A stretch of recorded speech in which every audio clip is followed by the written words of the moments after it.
Here we go. What's Uncle's message for us?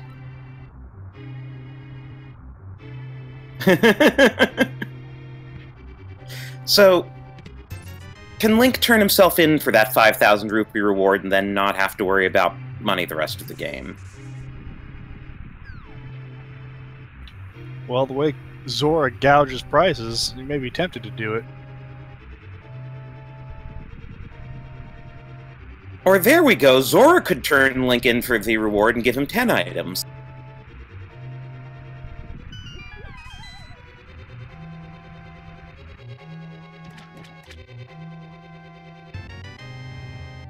Well, thank you for cursing the runners.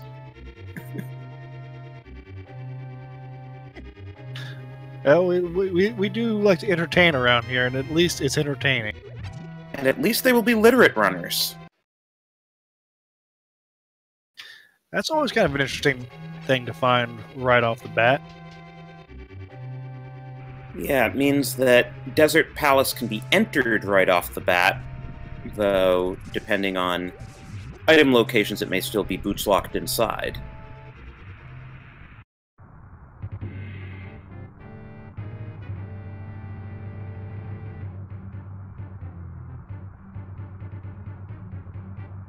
Now, one thing about a bomb opening is to prevent a soft lock. If you die, you are resurrected with the full set of 10 bombs.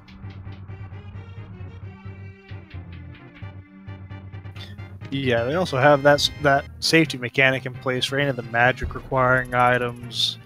It's just another way to prevent people from absolutely getting locked out at the beginning of the game for either bad luck or bad strategy. And we're a third of the way to Dark World access, and we haven't even rescued Zelda yet.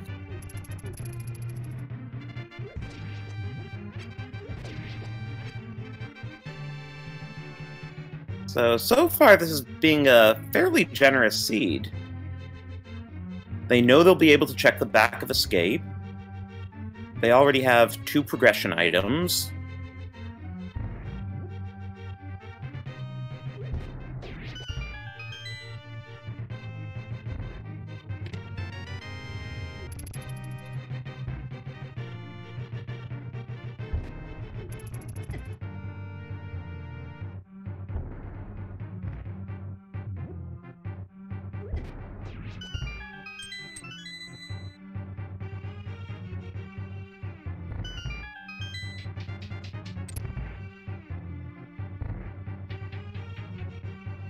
Hell's wisely using jar strats against the ball and chain guard to conserve bombs.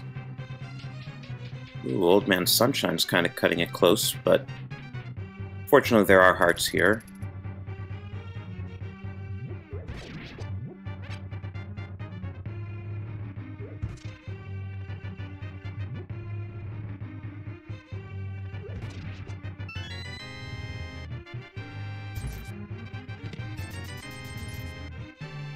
Looks like we got some spending money down here, too. Ooh, Dr. Amamine's been having some trouble here with this guard and escaping from that room.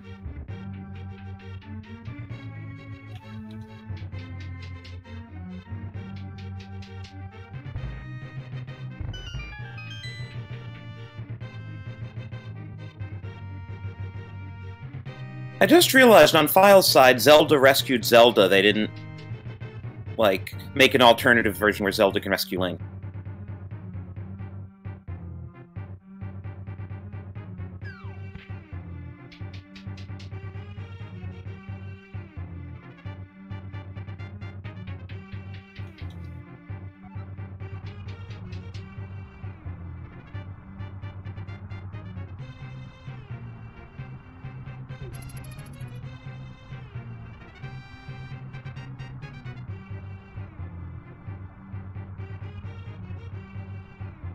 And the Zelda twins are the first into the dark in the back. Now, even though you see a light cone here, that's only provided free during this initial escape sequence. Once the runners are out of escape, if they go back into the dark or any other dark areas, they will not get a light cone until they find the lamp.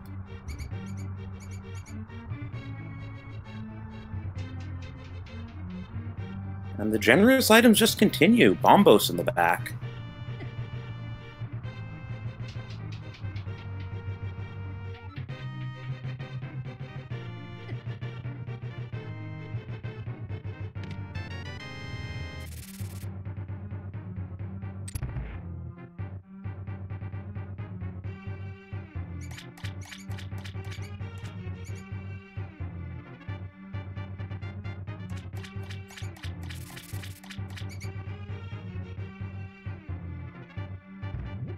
Ooh, and Files takes a death. Yeah, that's a bad spot to take a death for sure. Well, defeating that rat to get the key with bomb strats is tough.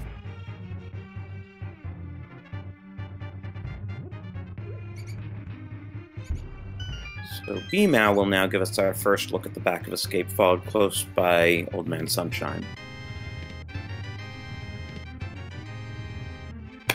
Wow! I just can't believe how many items are in the back of Escape here. I'm not sure I've seen this rich an escape sequence in quite a while. Well, finding the bottle there is nice because it allows them to go through Kakariko Village and make that check with Sick Kid. And then the mirror, always a good early find for anybody who's hoping to route in things one after the other through the Dark World. And even before the Dark World, once they get Death Mountain access, Tower of Horrors in play.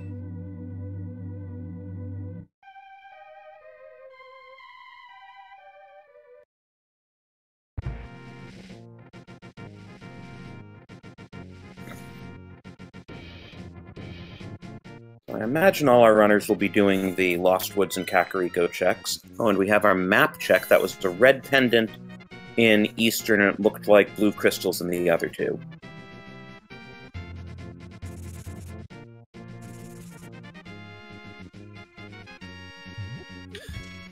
Both B-Mao and Old Man Sunshine, with 3 bombs remaining when coming out of the back of Escape, could give them plenty of bombs for all the Kakariko checks that they need to do. Looks like we're going to get a Lumberjack Ledge check out of this. And that...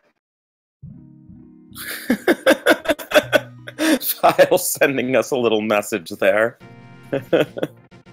I was going to say, I forget that enemy's name, but it's throwing red rubies, which is really nice for getting bottle merchant money before going into Kakariko. Yeah, especially because if you need a place to get cash, knowing you're going to go to Zora next, there's always that cash waiting for you.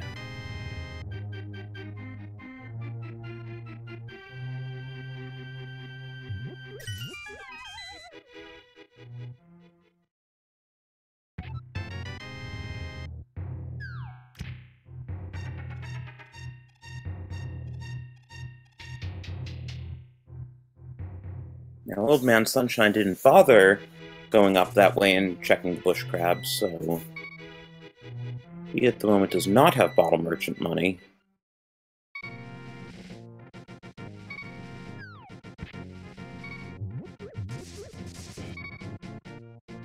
Not much of interest so far in Blind's hut, though he did get just enough cash so that he can visit the bottle merchant. Oh, the glove in the back. Of course there is. Puts us so much closer to Dark World access right away. Perhaps we'll see Dark World access before they leave Kakariko.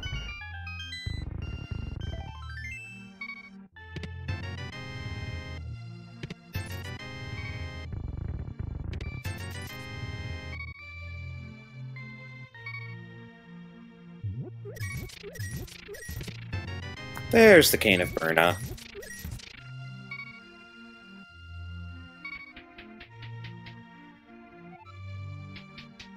We might actually see some...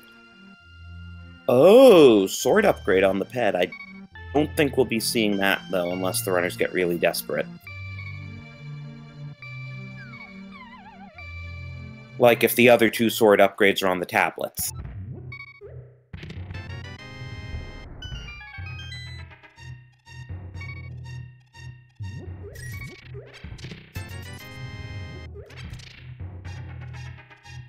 I've always wanted to see a seed where 1 sword upgrade is on PED and 2 more are on tablets. Ooh, and Powder and the chicken hut.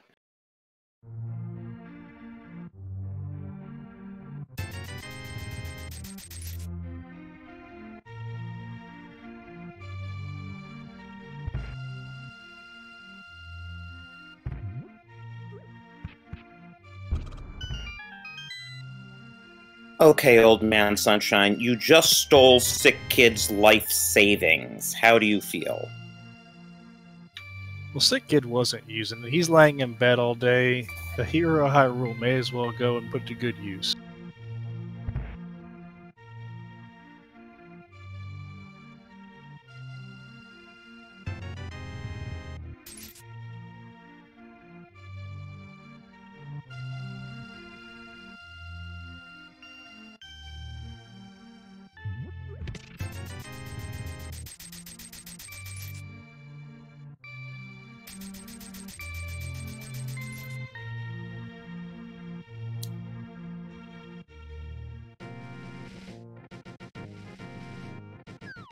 Oh, there's the lamp on the race game. I imagine our runners will be collecting that.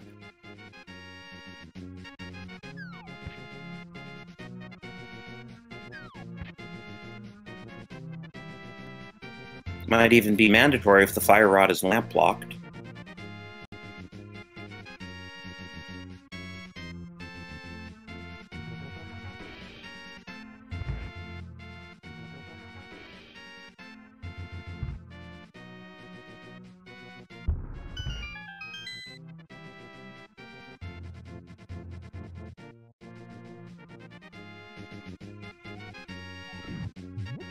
So that also puts the western half of Death Mountain in logic.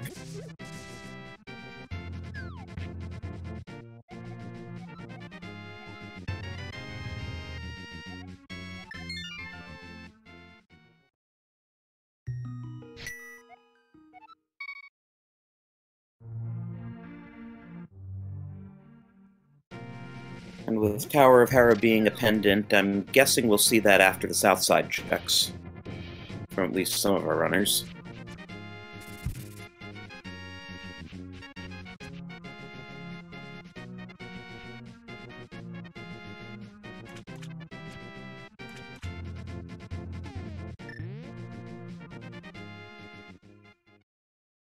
Nice combination of cane and bomb strats from Old Man Sunshine there, and he finds the first sword in the back as his reward. And the hammer! So that's Dark World access, that's full Light Death Mountain access. This game really just opened up.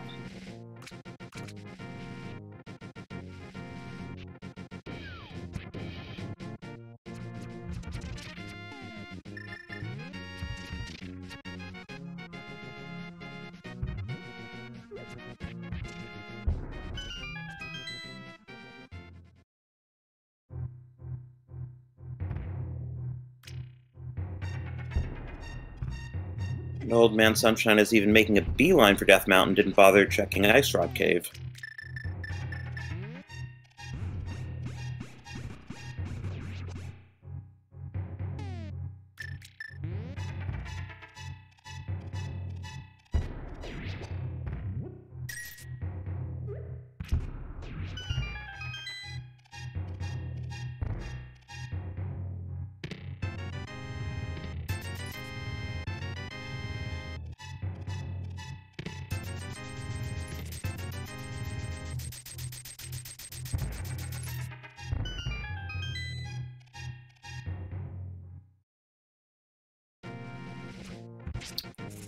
And the Old Man of Death Mountain just gives away another little piece of his heart.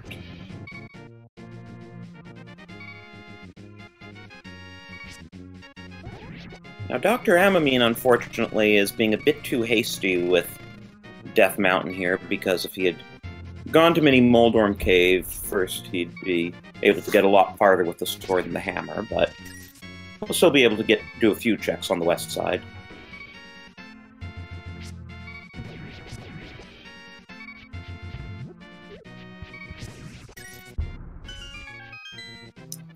And Files is going to check Sahasralo's closet. So Hostrala tells us the green pendant is in Skullwoods.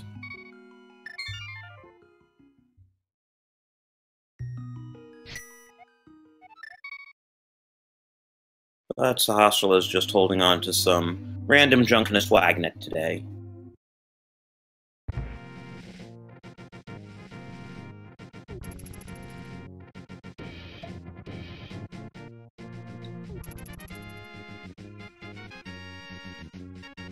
Well, that's one tablet that we won't need to come back and check later.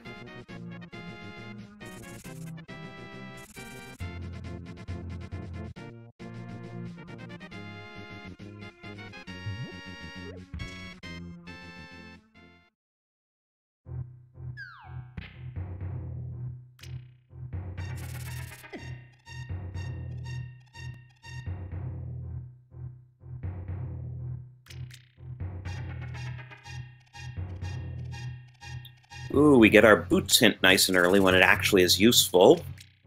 That's a rarity.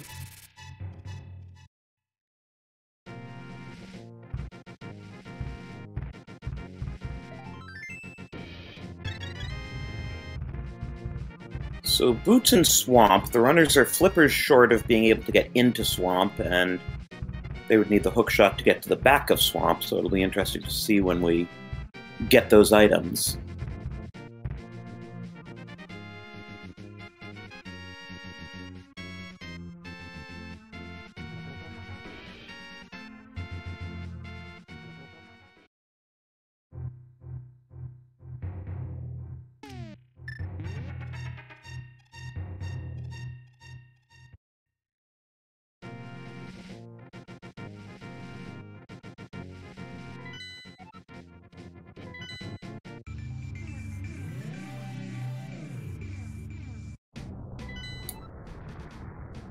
Oh, and we get our first Dark World look. Looks like the 5-6 crystals are in Thieves Town and Turtle Rock, and the blue pendant is in Misery Mire, and we already knew the green pendant was in Skullwoods.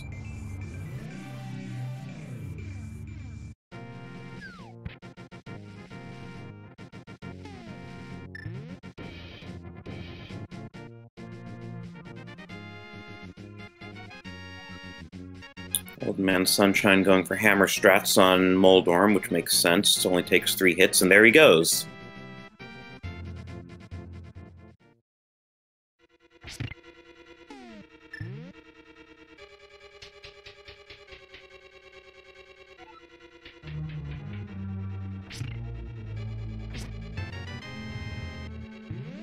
Yeah, Files, unfortunately... Actually, now I'm confusing my right-side runners. Dr. Amamine was the one who went up Death Mountain too soon and had to, unfortunately, nope out of there because he had no weapon to kill Moldorm with. Old Man Sunshine is now showing us the east side of Death Mountain. There's some coins on the floating island. So there's 1 item in Spiral Cave and 7 in Paradox Cave. Yeah, this is really where you hope to find the second glove upgrade, giving you access to Dark Death Mountain as well. Get those checks out of the way. Even if you don't have the hook shot, it's always nice to have it available to you.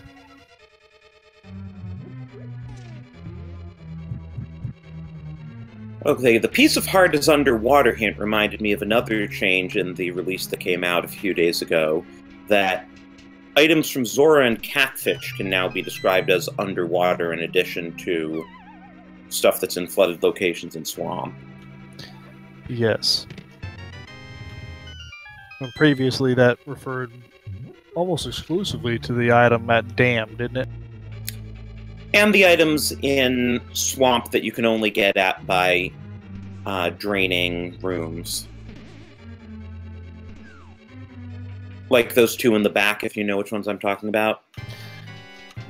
Oh, I didn't know that it referred to those as well. That's a good knowledge to have there. Some of these hint lists are pretty good to learn.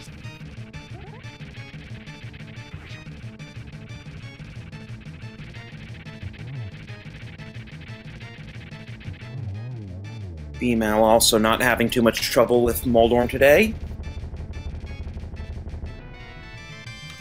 That is one cooperative centipede.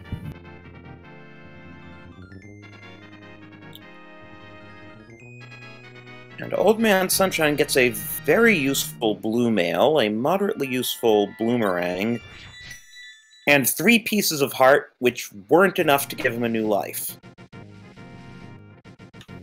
But you know, our runners have got a relatively low heart count for having made the amount of checks that they have. The seeds being generous with items, but stingy with life.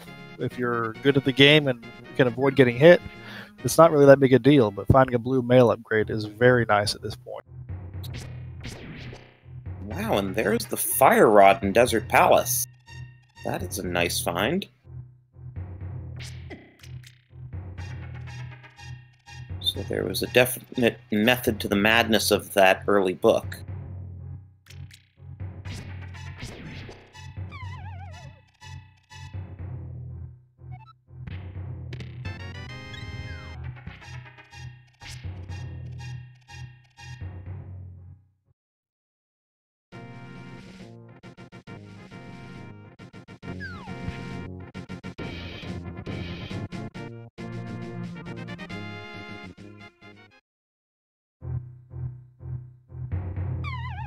And it's just the compass on the torch there, so desert is full clearable. And we know that the left side of swamp does not need to be visited.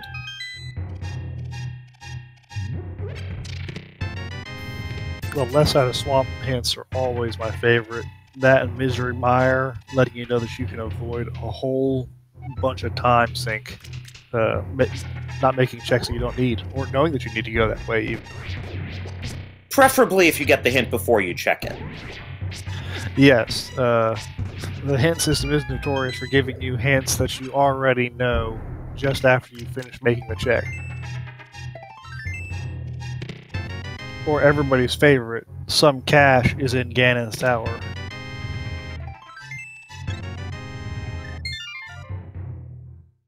I think that hint is always true, just given the amount of junk guaranteed in Ganon's tower.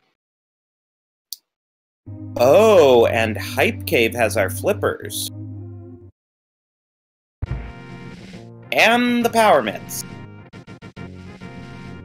I'd say that's at least 8 out of 10. What would you give it?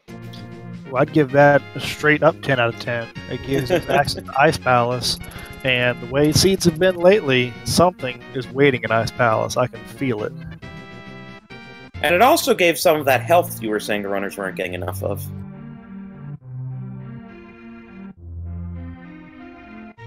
Meanwhile, Dr. Amamine found the Fisher-Price My First Shield in Aegina's cave. It can block bad thoughts and bad words.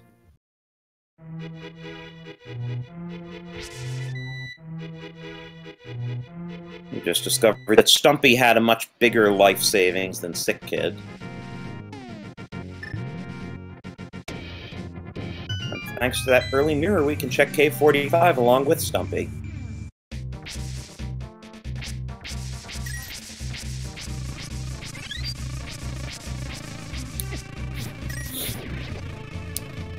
And thanks to that Titan's Mitt, Old Man Sunshine will just be able to go right around and continue into Village of Outcasts, do the Smith Chain and everything. Files, meanwhile, finishes off Landmo and gets the second bottle. That beautiful bee in a bottle, and I think that's that's his first crystal. He decided not to go do the rest of the path that the other runners did going up to Tower of Hera. Yeah, he'll still need to do Mini Moldorm Cave, hopefully sooner rather than later. Since that was our Dark World access as well.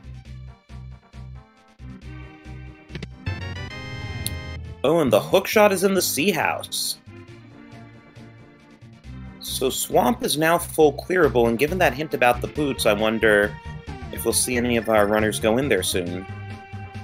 Except Old Man Sunshine will still have to do the Sea House to get the hook shot, and B-Mal will still have to do Hype Cave to get the flippers.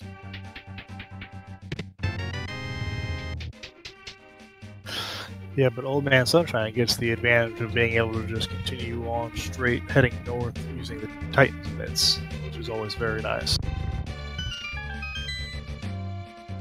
Right. He makes use of routing some breadsmith action while he's at it.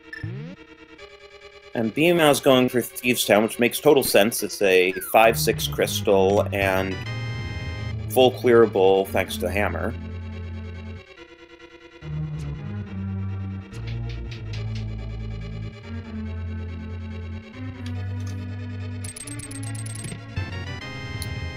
Ooh, fetch quest.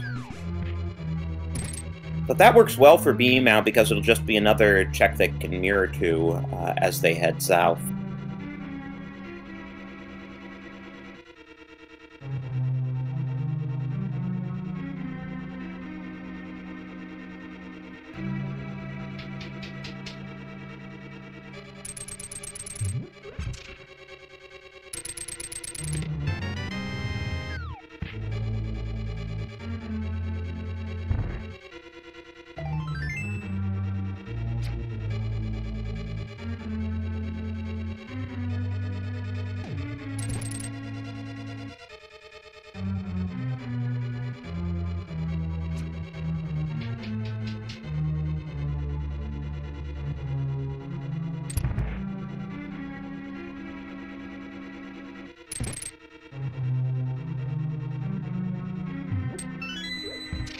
Files discovers the treasure trove that is Hype Cave.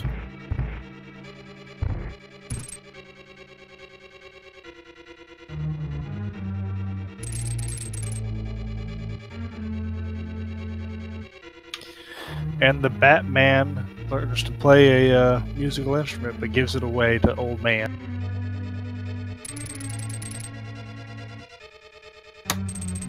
I can't believe how loaded this seat is. We're running out of troll items at this point. What do you think? The bow, maybe?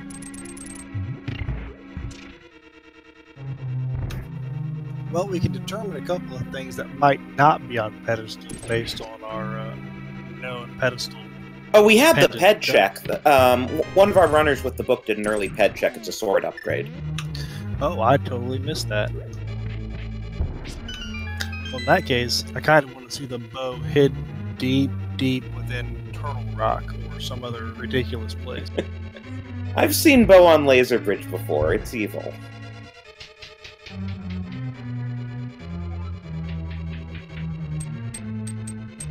And thanks to that Cane of Burn, a Laser Bridge is even in logic. Well, I think bow on Laser Bridge and Ice Rod on Harmless Knights would just be the bee's knees. Mandatory full double dip of TR.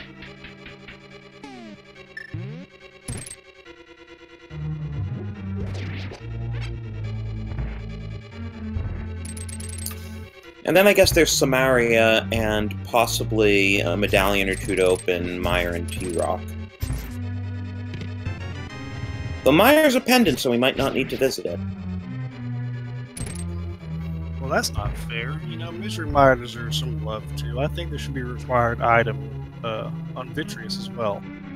Well, that early flute, you know, could be hinting at something in Meyer. That's true. They have access, at least, to go look at it. Perhaps even get into it if Bombos is what it needs.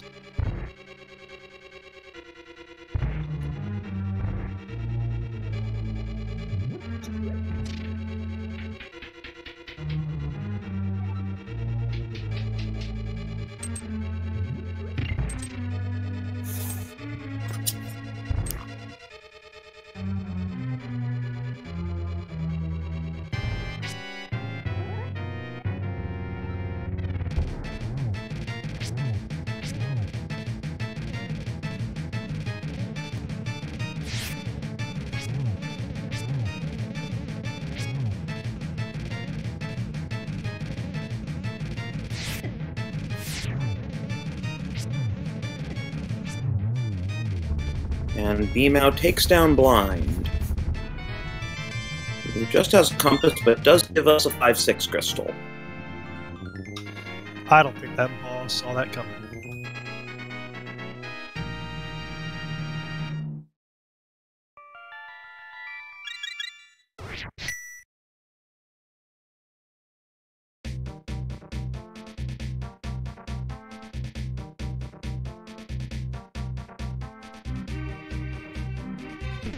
And Old Man Sunshine is going to give us our second tablet check.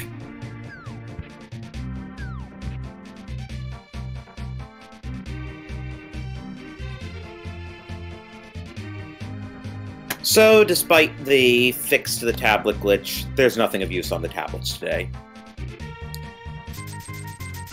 That's kind of a letdown. Yeah, I was really hoping. But at least we got the checks. At least the runners are now incentivized to check the locations. Yeah, and that can be tough after, more than a month since the glitch was discovered of automatically routing it out because there's nothing useful there. It can be tough to get back into the habit of making that check. But Old Man Sunshine, with his full swamp access, is now gonna go at swamp. So we'll see just how far back the boots are.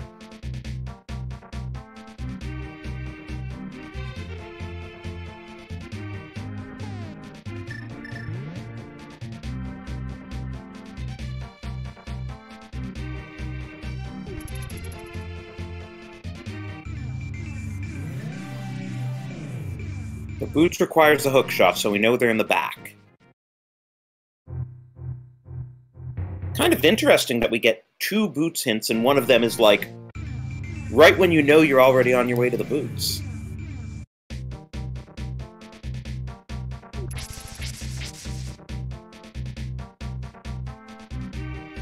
Yeah, Dr. Amamine takes a slash there when he realizes how much sooner he could have had that sword. And we have the red mail in the first swamp chest.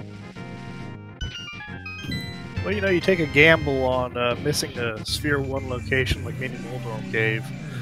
You can't be too surprised when a required item or a useful item is hanging out in there.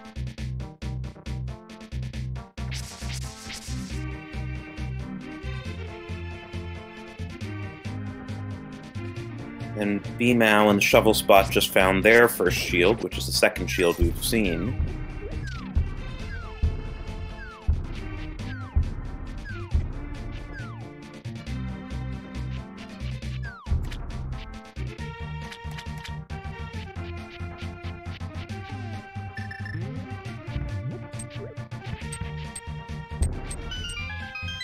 B-Mao is going to be very happy in Hype Cave in a moment.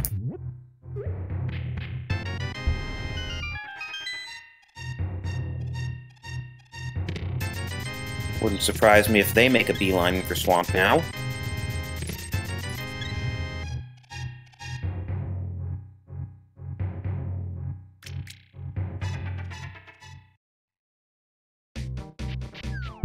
Did you see what was in the purple chest, by the way? I missed that when Old Man Sunshine turned it in.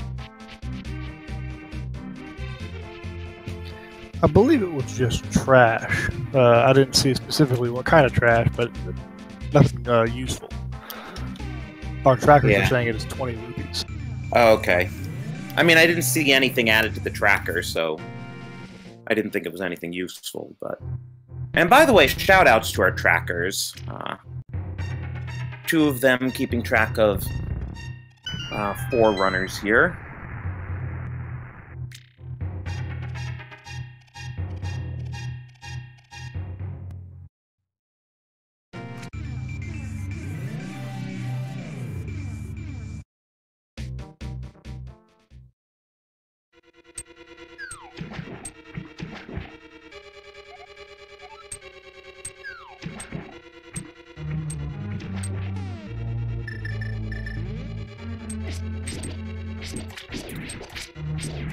Oh, so no boots in those 2 chests, so either the boots are in that last chest before Argus, or they are on Argus.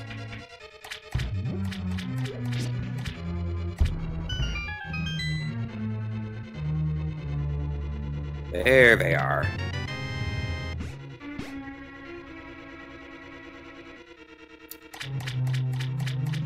That said, we're going to see some serious menu strats here, especially since Old Man Sunshine has not gotten the fire rod out of Desert. Well, menu strats regardless, but without the fire rod, beating the... What do you call the central bulb of Argus, anyway? It's just the Gus. Okay. Go along with the Argai, circling around it.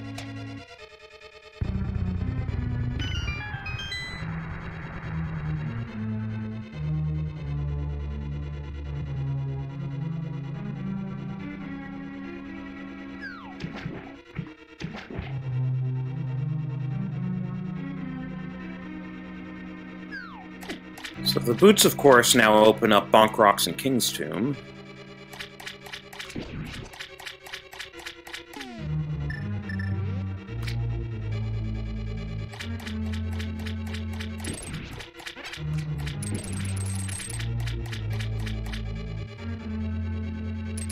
Ooh, and Dr. Amamine takes a fall to Troll Dorm. Had to happen to somebody at some point. You don't get a name like Troll Dorm unless you deliver.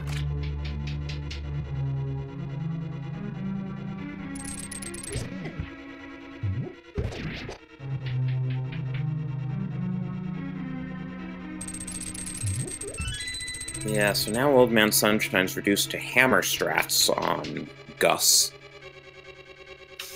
Well, you know, that can be a very frustrating thing, is the strange hitbox the hammer has. You know, everybody knows that left and right's the widest hitbox it can have.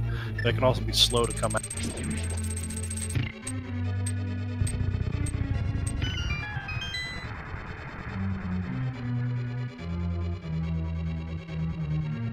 But Old Man prevails, killing off Gus and securing him a nice shiny crystal.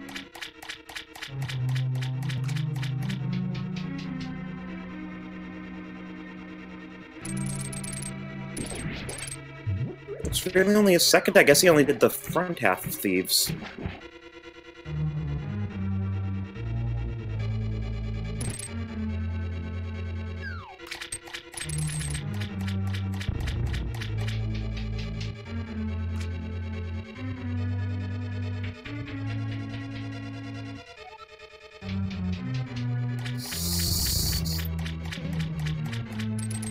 Is he going back to the left side? I thought he saw the left side hint. Or did he not check Compass Chest?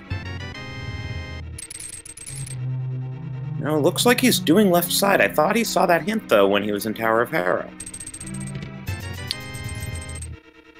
I believe the left side hint was in Desert. Looks like, yeah, chat says it's in Desert. Oh, okay. Sorry, I misremembered. So he didn't see that hint, unfortunately, so he's about to waste a few minutes.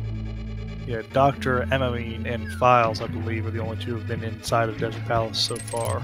Which is why B-Mao also just wasted that time going over to the left side.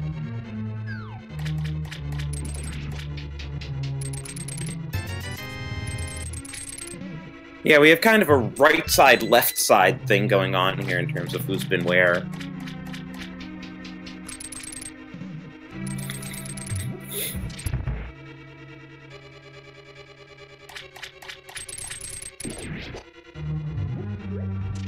It looks like Files is actually going to try to find the two items in Pendant Skull Woods.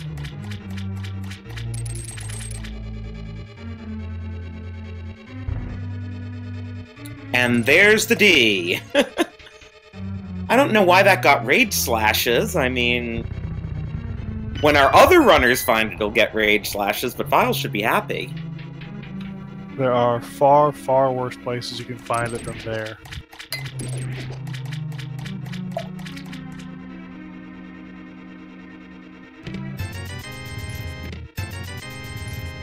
I like how Files just assumed that whatever the second item is and whatever Sahasrara has for the green pendant are unimportant now that they've found the bow.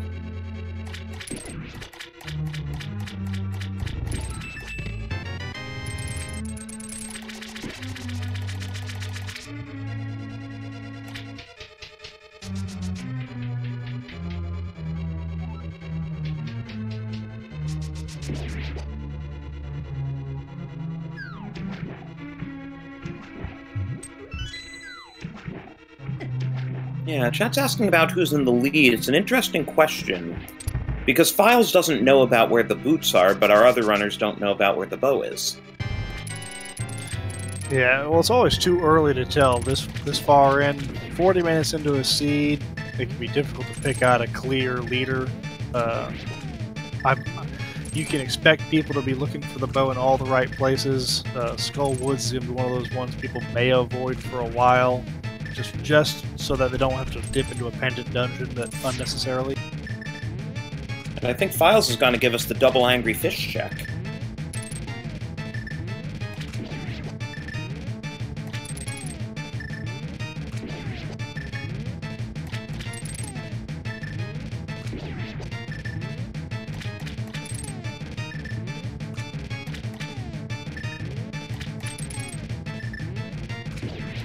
Old Man Sunshine just got his choice shield from Agena. And is now going to give us our first look at the Meyer area.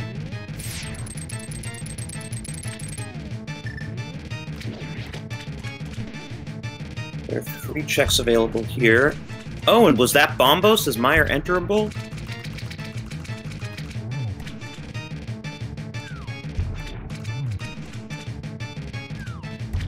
And the silvers are in Meyer's shed, so that was definitely a worthwhile detour, and the Sword of Evil's Bane. Well, there's all the stuff you need to kill Ganon. Nice, easy, and simple. Well, except he still needs to go into Skull Woods for the bow. Oh, well, certainly, but I guess we know where it is, so it's almost as good as them knowing where it is. Yeah, we're getting very close to no mode. We just need to see the Ice Rod and the Cane of Samaria, and whatever medallion is necessary for T-Rock.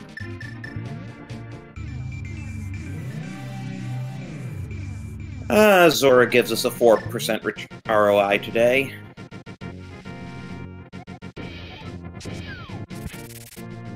Yes, chat pointing out that the pet is decidedly dead at this point, that even if we don't see the Tempered Sword somewhere else, it is not worth cleaning out 3 pendant dungeons just to get the Tempered Sword.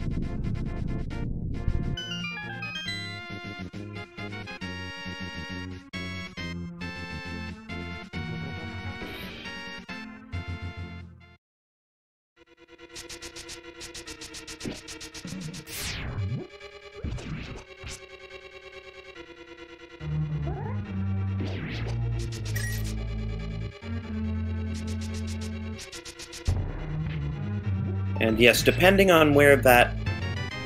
Well, the flute is logically required because silvers are always logically required. But even apart from that, depending where the Tempered Sword is, flute might be flat out required.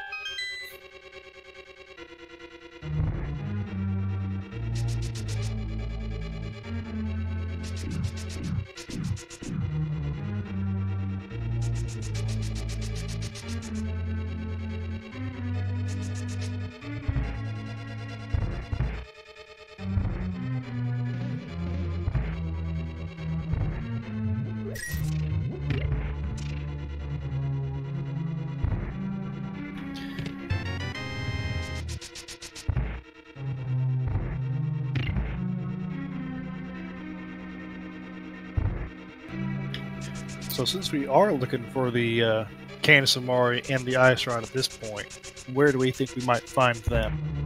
I just had an evil thought, since we were discussing Meyer. I'm thinking maybe Vanilla Cane of Samaria. Vanilla Cane of Samaria, maybe a vanilla big key to match it, to go with it? Probably. Yeah, we haven't seen the left side of Samaria hint yet. Ooh, Old Man Sunshine gets 2 of the Landmos. But has enough magic to easily get the 1 cycle.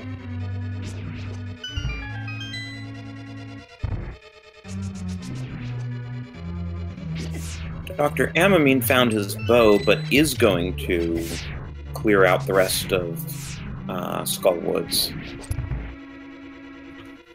Could turn out to be a real good play, especially if something's sitting on Mothula waiting for one of our runners to come pick it up. Ice Rod could be there.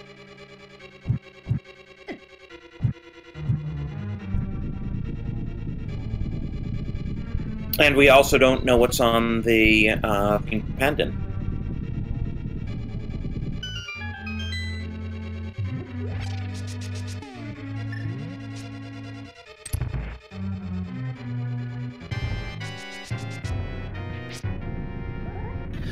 Dr. Emamine trying to save as much magic as possible going into the Mako fight. That's wise with a fighter sword only. Does he not realize he has an extra key, though? Why is he killing the Gibdo for that key? Practice.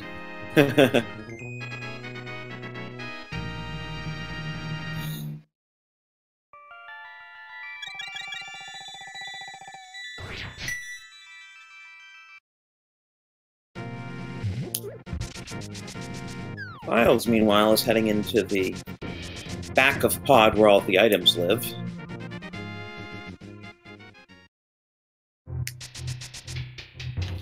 Yeah, they don't call it the mullet of dungeons for no reason. It's business in the front, party in the back.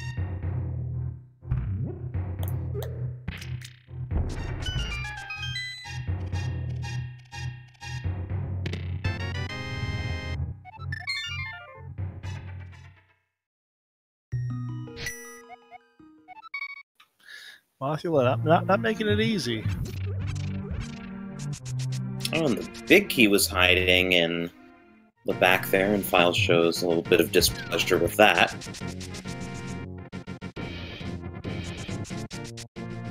Oh, and we have Quake in Hookshot Cave. I didn't actually...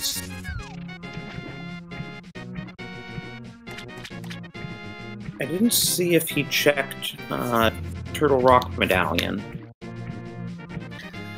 Well, our tracker's just showing it as being Quake, so okay. I must have at least peeked at. Well, that was a really convenient location for Quake, then. Keys under the door, Matt. Let yourself in. So we can now definitively say Ice Rod for no mode. Ice Rod and Cane of Samaria, sorry, for no mode.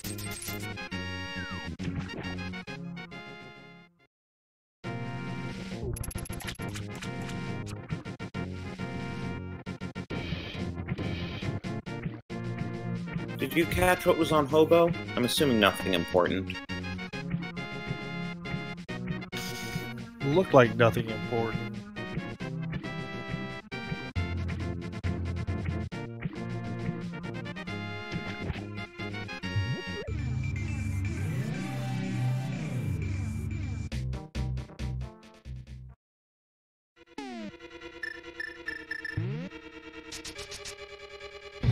Oh, and Beamow's the first of our runners to dive ice, and gets a troll hint.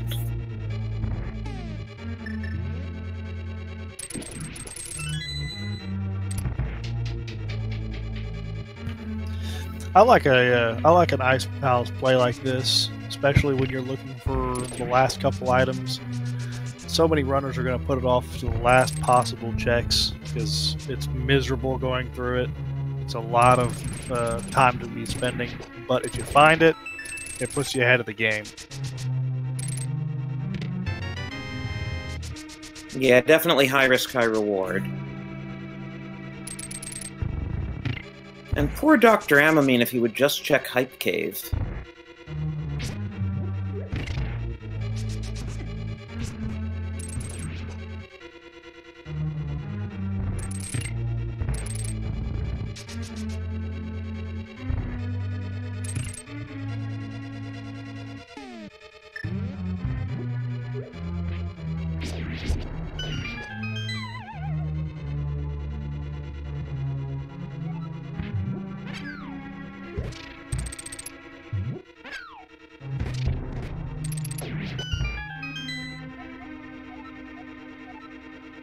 Gee, thanks, game.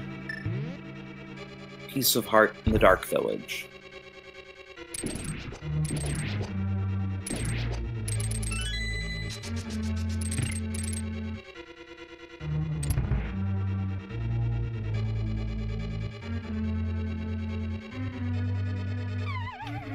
Files beating up some Helmosaur King. Oh wow, Beamow showing us hover strats around the blocks there instead of using bomb jump. Nice.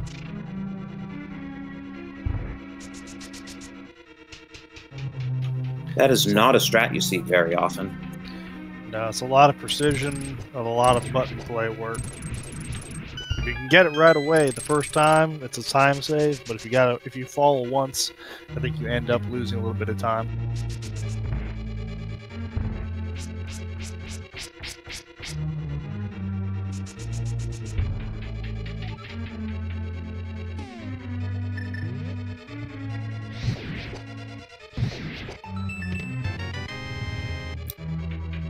And there's ether, which we know we won't need.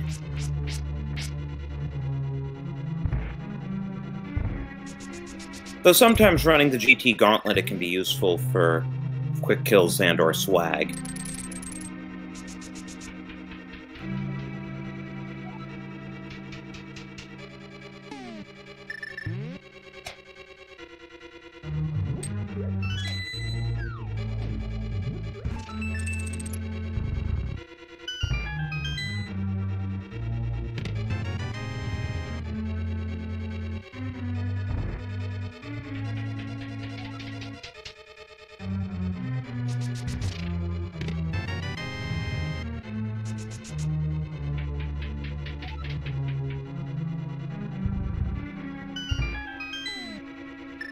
So except for BMAL, all the other runners are retracing each other's steps at this point.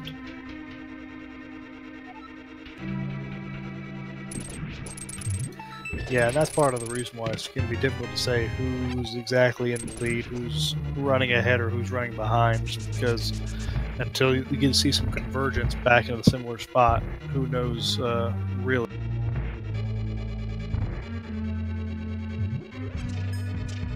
Yeah, BMAL has the most crystals, but still hasn't gotten the bow. So you never know how long it'll take until they... Ooh, the Cane of Samaria requires the boots. So... That's a very limited number of locations. Yeah, I think that limits to the 2 torches that can hold items, Bonk Rocks and King's Tomb, yes? I believe you are correct. Oh, and the library. Yeah, but we've already checked the library. Right. Well, we also know that the torch in Desert doesn't have it, and logically the torch in GT can't have it, so it must be in either Bonk Rocks or King's Tomb. That means that it's available to all our runners, except for perhaps Dr. Amamine. Well, File still needs to get to the back of Swamp first. That's true. True that. But I have no doubts that that we're picking that up on the way there. And Files did get that hint about the left side of Swamp, so they should save some good time in here.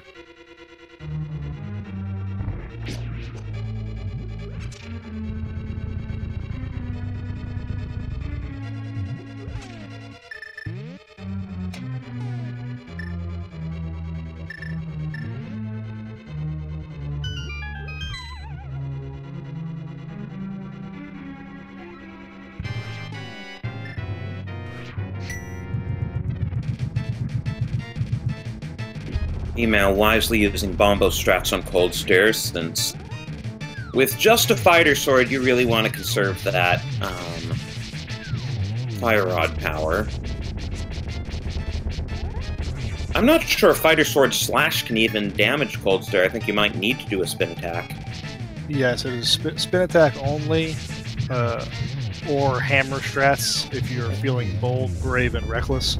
Right. Well, we saw a combination of all of them. I saw a hammer hit or 2 there, a couple of spin slashes, and mostly fire rod, but great job by BMAL getting through Cold Stair there. Yep. Not even taking a hit from one of those cotton candy puffs.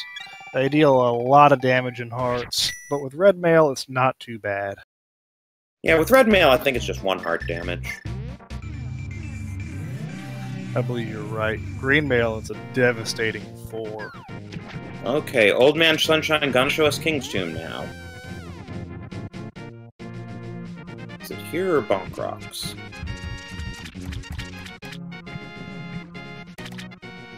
And we have the cane.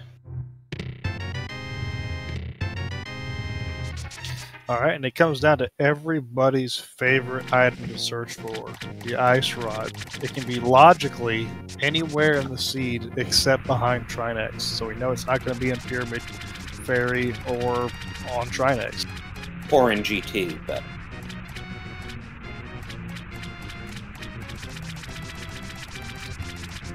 But yeah, could be somewhere in, you know, Pendant Mire.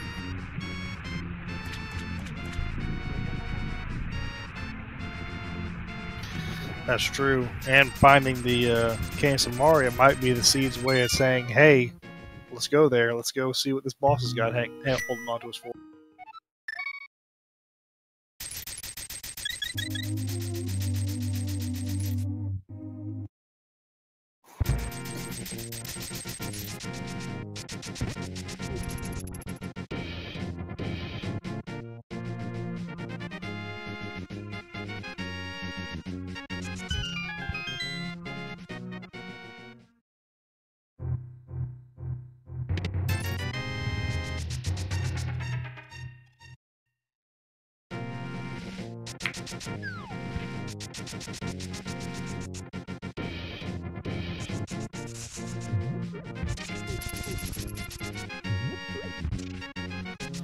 It's like B-Mal is going to be the second runner to pick up a Canis of Maria. Makes sense since they both got the boots well before the other two runners. Well, and Dr. Ammermean still doesn't have the boots. Old Man Sunshine's finding out that there isn't anything of use back here.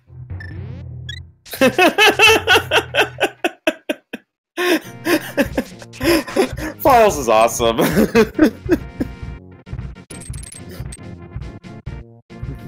It's these little personalized messages that really set the elite runners apart.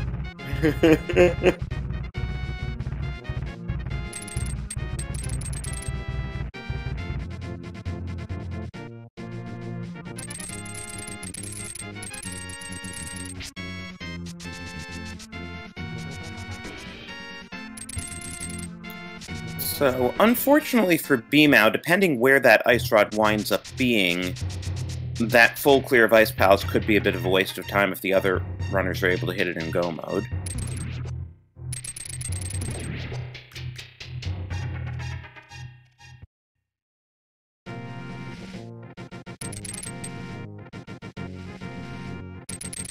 And B-Mao gets dead-rocked.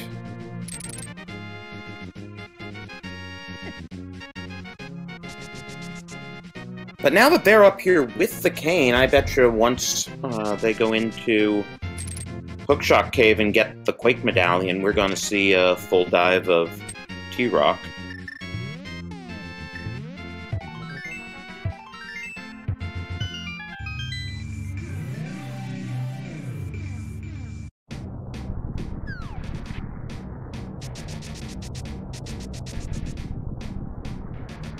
Files, meanwhile, becomes the first runner to get both the bow and silver arrows.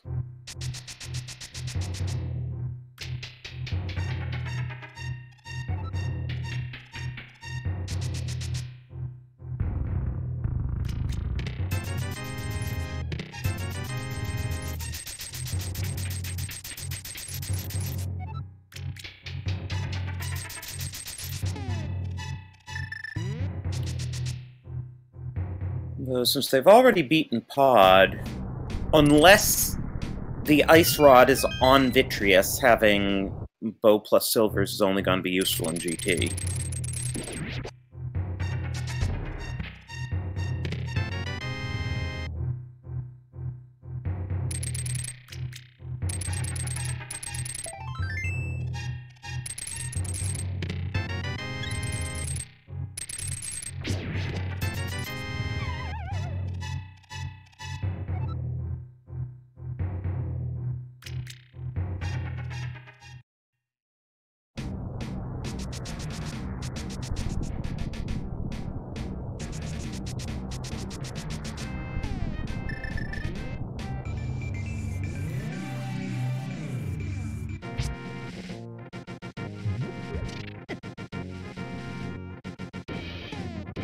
It looks like, fortunately for BMAO, both Files and Old Man Sunshine are going to be full clearing Ice Palace, so the runners will be pretty even on that front. Yeah, BMAO may be rewarded. How many times have we seen Ice Rod living in Turtle Rock just waiting to be picked up on the way to Trinex?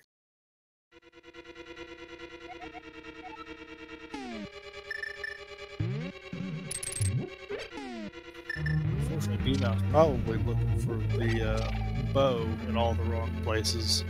Gonna be unpleasantly surprised to find it in the least likely location.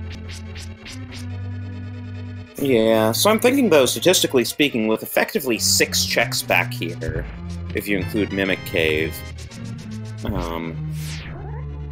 well, I guess possibly only 5 items if Trinex has an item, but one way or the other. There are a lot of checks back here, so statistically speaking, it's probably the best play to try to find Ice Rod.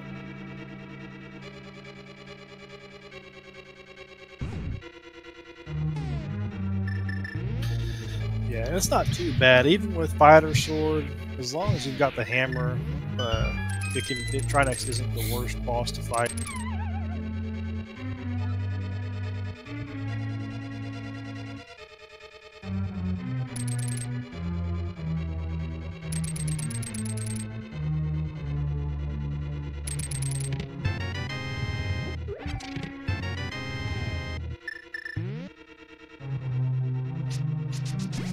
I love the Cane of Bernadash.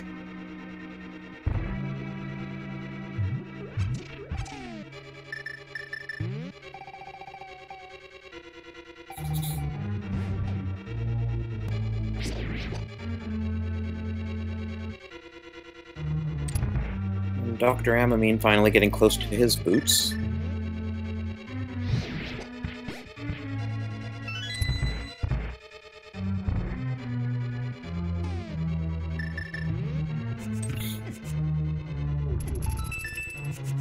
Now taking a few hits from those chomps, but that's where the red mail really becomes handy. Yeah, you can just tank a bunch of those hits, or otherwise they ruin.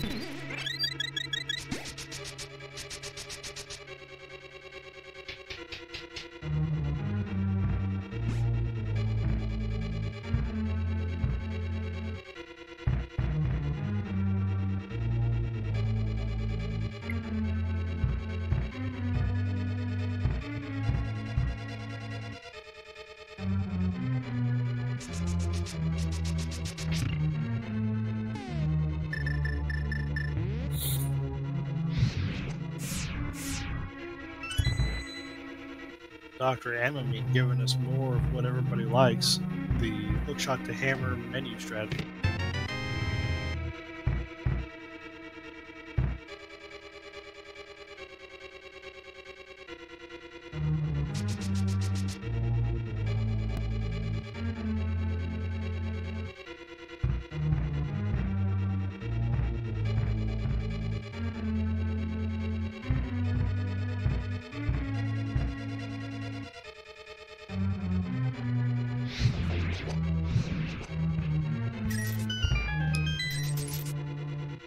And that key in Lava Chest was nice for BMAO because it means that they didn't burn a key. But I guess it doesn't really make a difference when they're probably going to be checking Laser Bridge regardless. Yeah, as long as they've got to check for this Ice Rod, and of course they're just looking for the bow, you're going to be checking everywhere you can. You can't orphan an item at this point.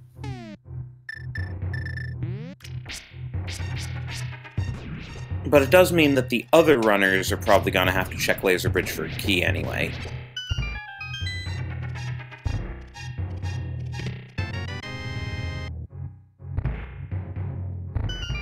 So does that count as a French vanilla mirror shield?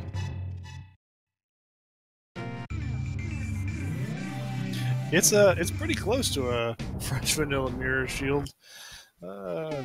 I mean, it's about as physically close as you can be to the actual location. It's just in the other world. And it could even be the Seed's way of suggesting that Laser Bridge is going to have a required item on it. Either the key to get to Trinex, or maybe even that legendary Frost Ice Rod. Yeah, that reminds me, not that we've seen the cape yet, but has anyone checked Bumper Ledge?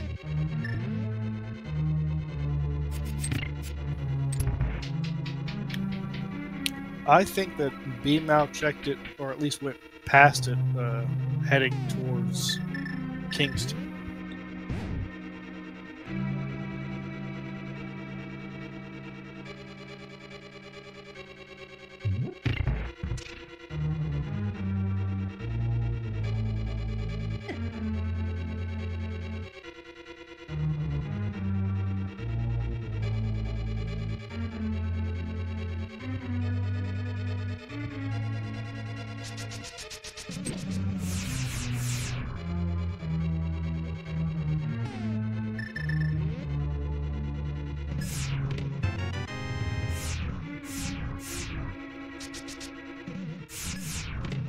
And there's the ice rod. We are in no mode. And everyone's gonna be checking Laser Bridge. And it's just one of those things. It's always waiting for people.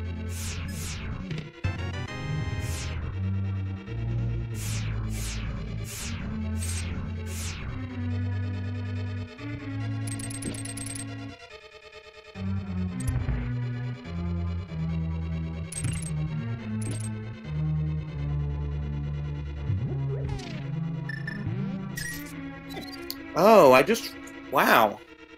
I'd forgotten that B-Mao never checked Magic back. Which is kind of surprising because they found the powder pretty quickly in Village of Outcasts, and they had the mirror and the hammer. Well, we know now that except for the flute to get to the silver arrows, you won't need them. You can do Silverless Ganon even with Master Sword, as long as B-Mouth picks that up somewhere. Well, I guess the only other sword upgrade we know about is locked behind a pedestal. Right. B-Mao would have to find that other sword upgrade somewhere.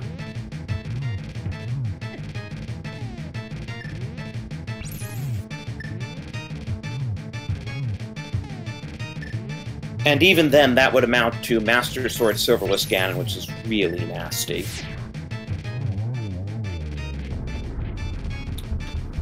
Pretty good Hammer Trinex fight here, other than not quite managing to menu in time.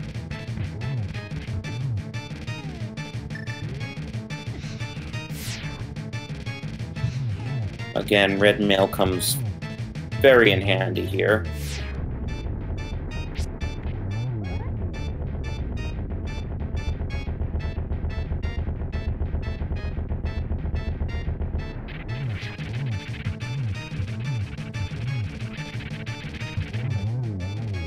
And that double spin attack with the Fighter Sword saved one hammer strike.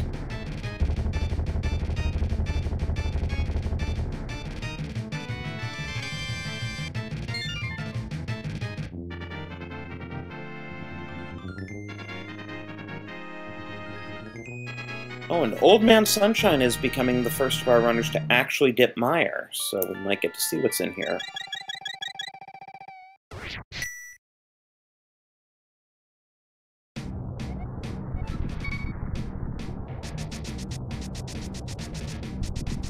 I guess B-Mao is going to be checking Spike Cave.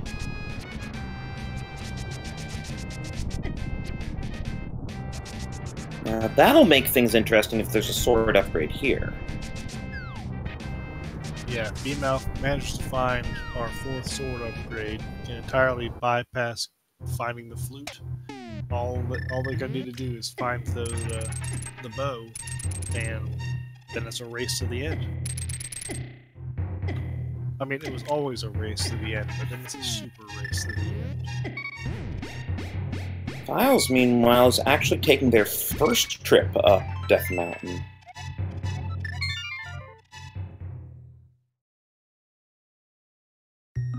which is very efficient, and in fact, if they just plow through, it'll be go mode, and they can head right into GT.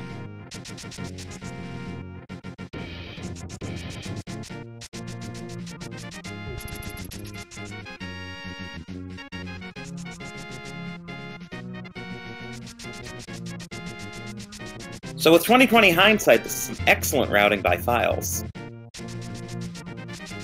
Well, there's a school of thought that says that if you can put off going up the mountain for as long as possible, you save a ton of time in having to reclimb the mountain to make subsequent checks.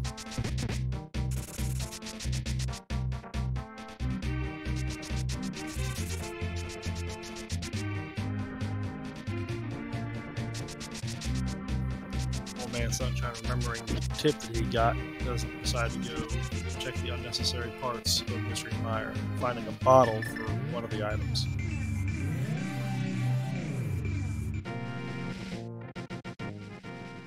And Files gets red mail in the reverse order from the other runners.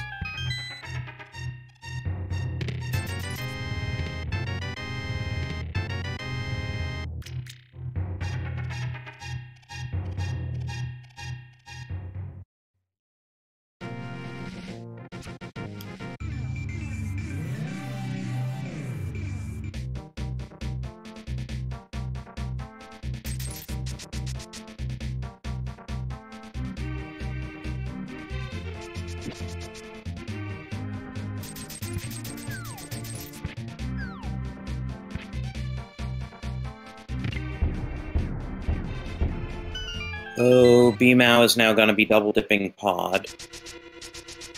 And Old Man Sunshine, who's also been keeping a pretty good pace this race, still doesn't have the bow, so we'll have to see what he winds up doing after Turtle Rock.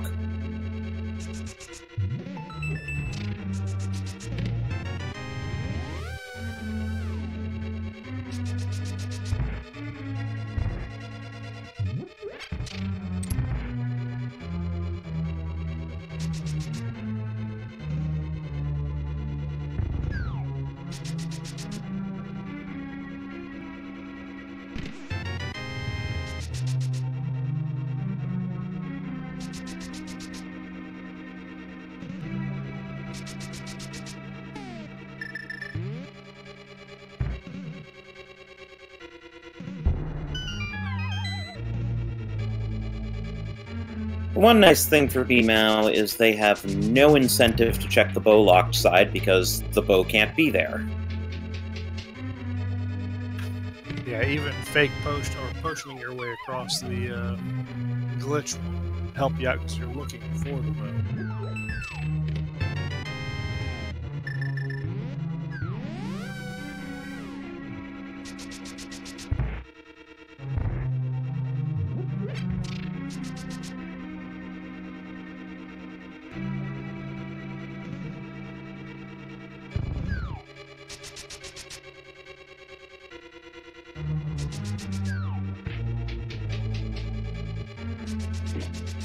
Oh, interesting. Files decided to do Hera before T-Rock, so I guess it'll be a bit of doubling back, but nothing too bad.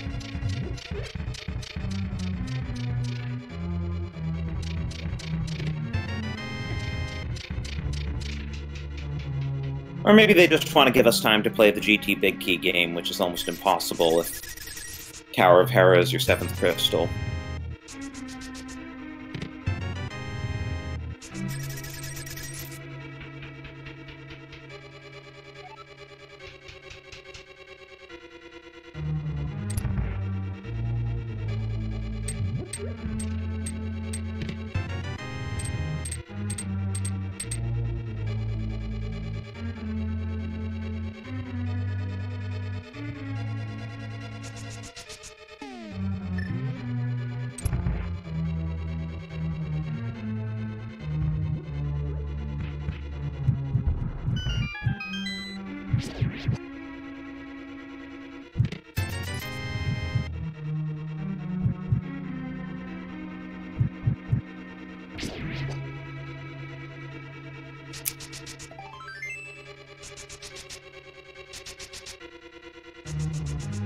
And Files picks up crystal number 6. That makes it a nice, quick, easy jaunt over to Turtle Rock. Hopefully hitting Hookshot Cave along the way after you see you can't open it. And then, Yeah, kind of need to hit Hookshot Cave. yes.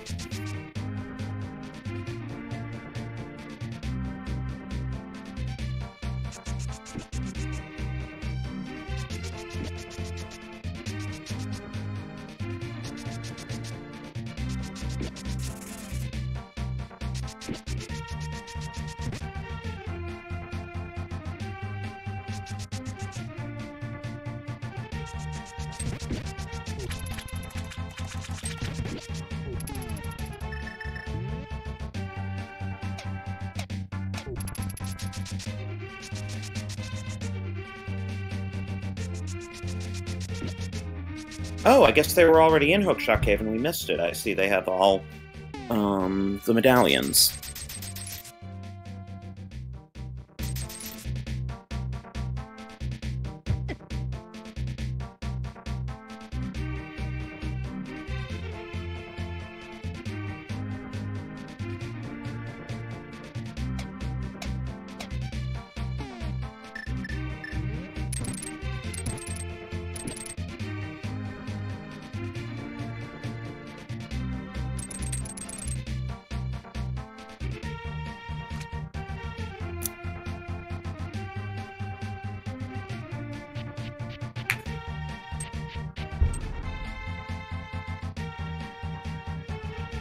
It's just a matter of time before Files hits Go mode. Yes, this is the best possible position to find your Go mode item right here.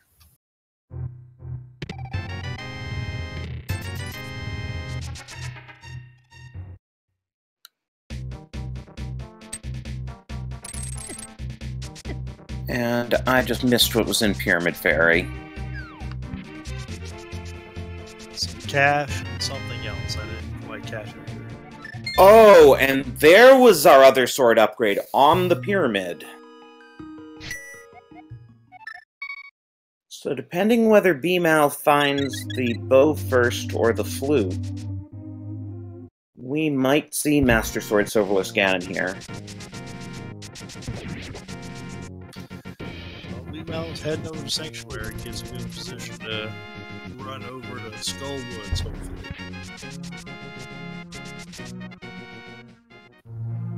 You know, maybe thinking it's gonna be on Green Pendant. That's all. And again, so close but not taking that magic bat detour. Honestly, at this point, I think this is the way to do it. If you can avoid getting the flute, it's a distraction. Just make a beeline straight towards your bow and hope for the best. Yeah, but as it happens, Tempered and Silvers would save a lot of time. Oh yeah, there's no doubt about that too.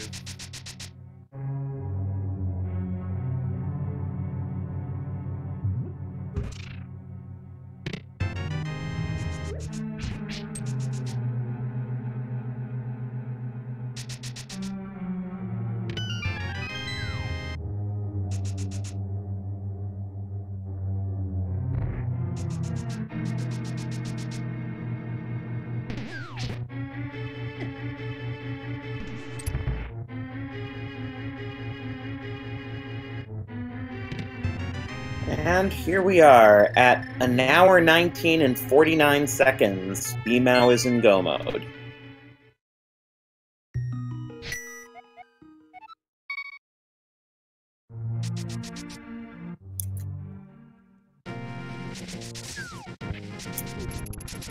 Yep, all we're gonna see is finish clearing out Pod.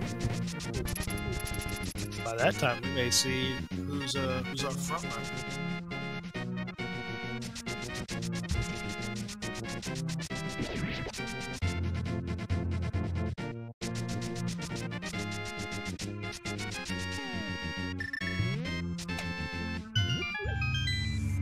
The old man Sunshine now has his Ice Rod and is making for Trinex.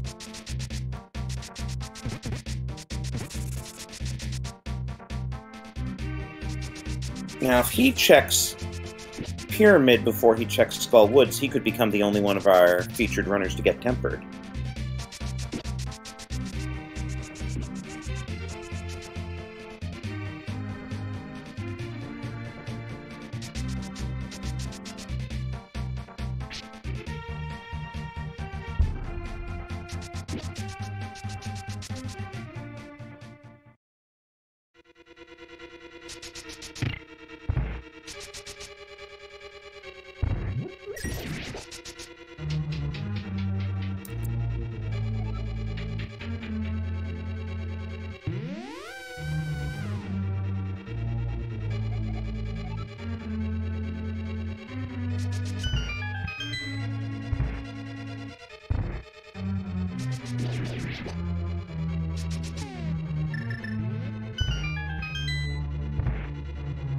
I can also confirm that none of our runners have finished yet.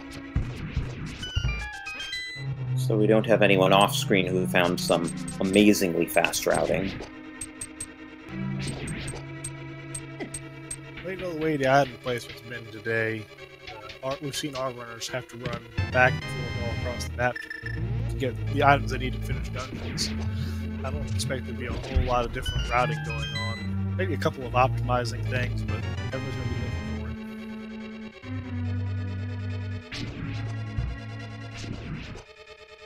it. Wow, Old Man Sunshine takes down Trinex with sword slashes.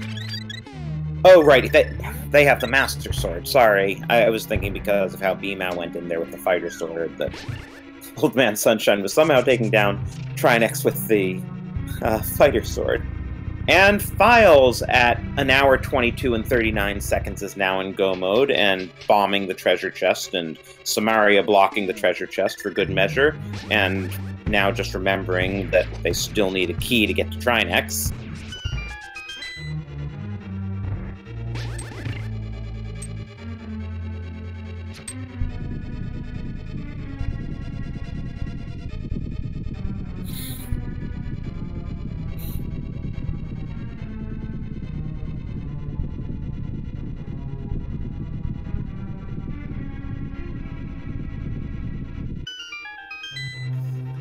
Be seeing some pretty close boss fights here between Beamow and Files.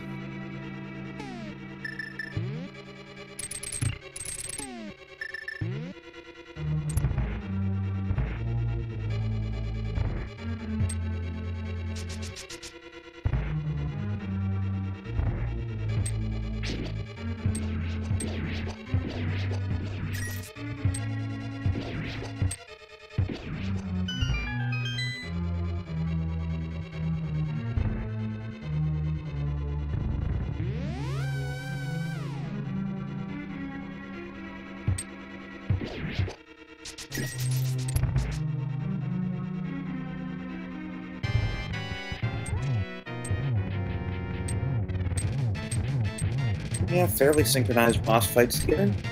Files is also doing Master Sword strats against Trinex rather than Hammer.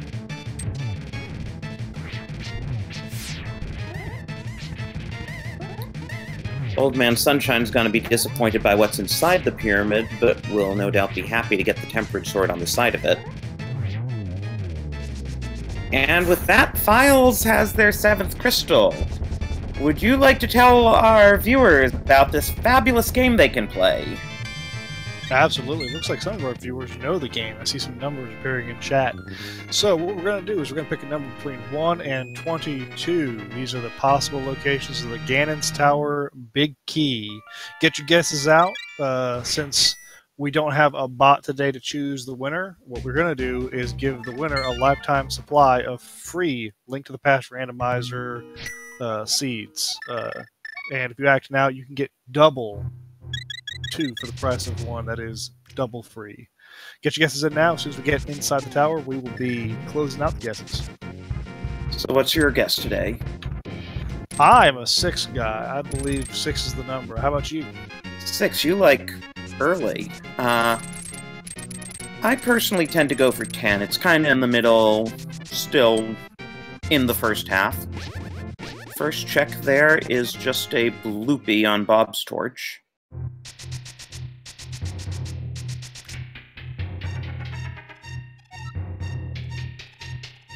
wonder if Files is gonna go full left or go Dark Magician.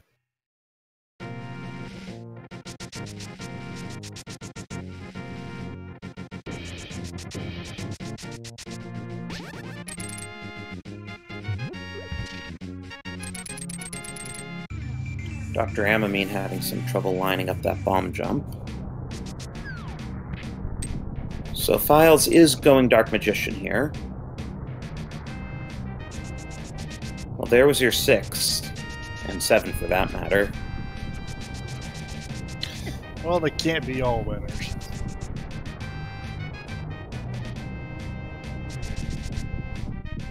Now, if Files were Willard J. Bradley, they would check Tile Room right there, because in the tournament that actually wound up winning a race for Willard J. Bradley to do the variant of Dark Magician that checks Tile Room 8th and have the big key be in Tile Room. Well, you know, when it is in Tile Room, it's a huge time save. If it's not, it's a big old time sink.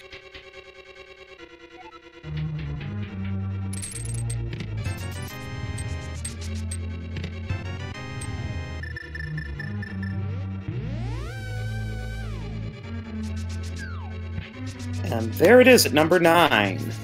Anyone actually guessed number 9 on the Dark Leafs and Lady Box Thief 88. Congratulations to both of you. You get a double supply of free randomizer seed, as Boss Godfrey said. Yep, we're just passing it out.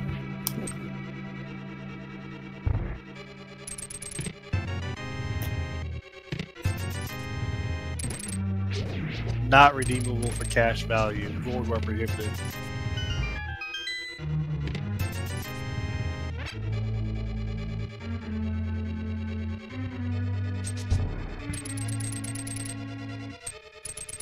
Unfortunately, B-Mow's going full left here, so they're gonna be a while in GT Basement.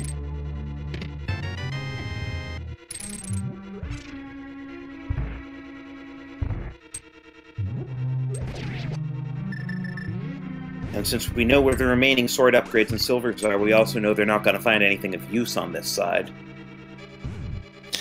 Yep, gonna be Ganon's Tower full of cash and other trash. Maybe a Lagamarang if they're lucky.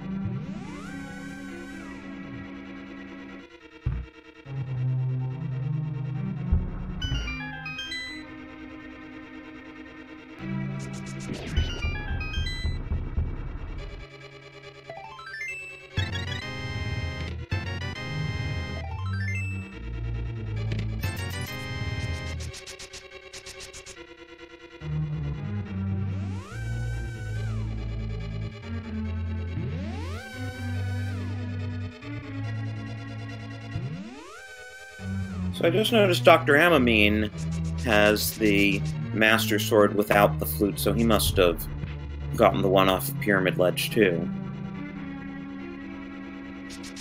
And Files is going to show us a blink and you miss it Landmo fight.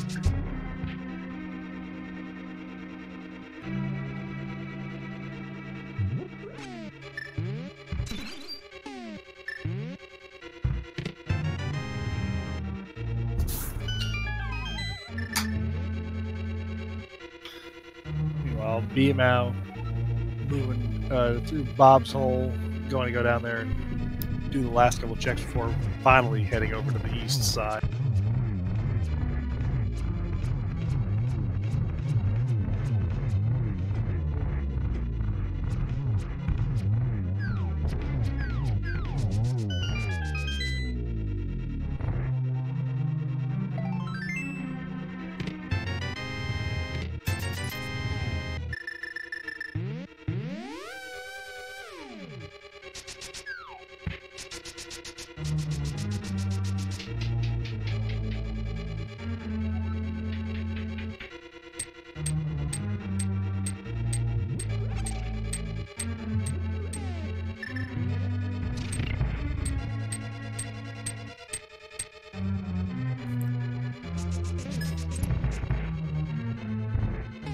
So just because it's going to be a while yet with the Master Sword Ganon fight, I did want to put out there that we have had a few finishers already. Salty Fry in first with a time of 1:25:31.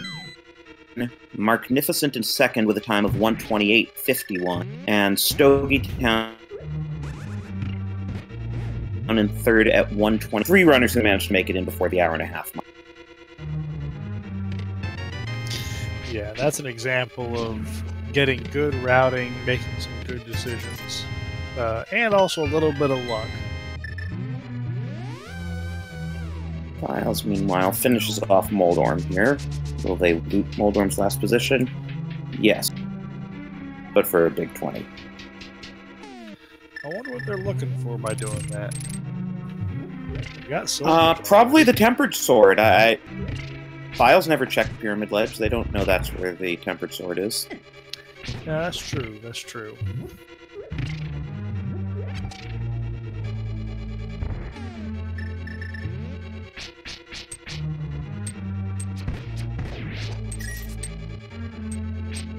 I think that was just 1 hit on Agate 2, though that was 2.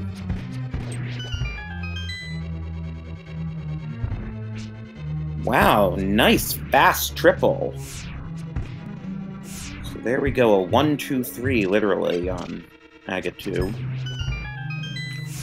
Yeah, that's trigonometry right there. You can't beat math like that.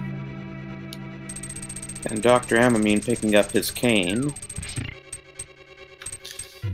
Old Man Sunshine digging up a mirror shield.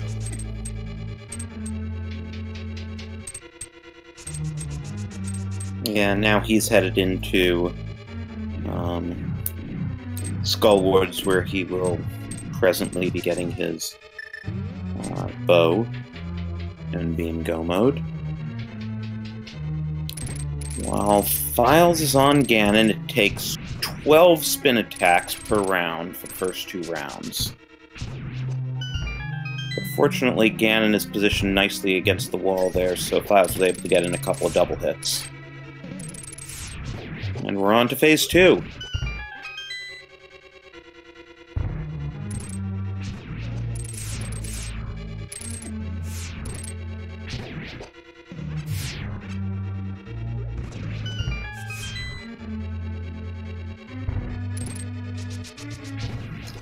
Phase 2, not super scary with red mail on and so many R's. You can afford to take a couple hits from fire bats just to get 1 or 2 fast spin attacks.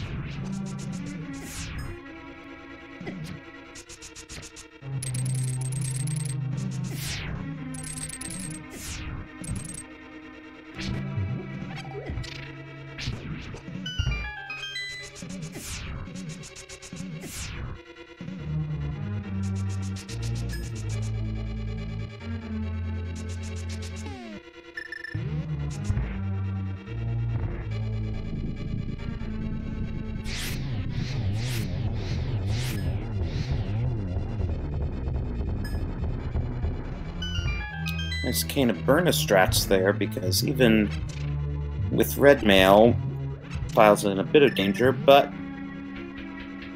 on to phase 3.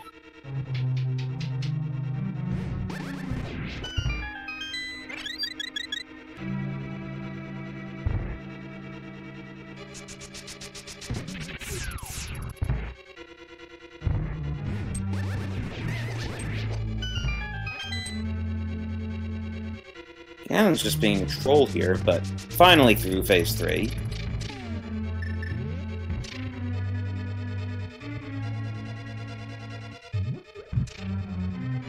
Gets 1 silver arrow in before the darkness even sets in. Uses a safety blue potion. File should have no trouble from here on out.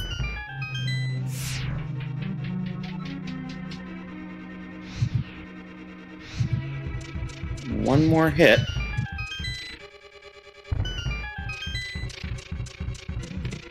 And there we go, assuming Files can cross this incredibly dangerous bridge. They will be done, so get your GGs in chat.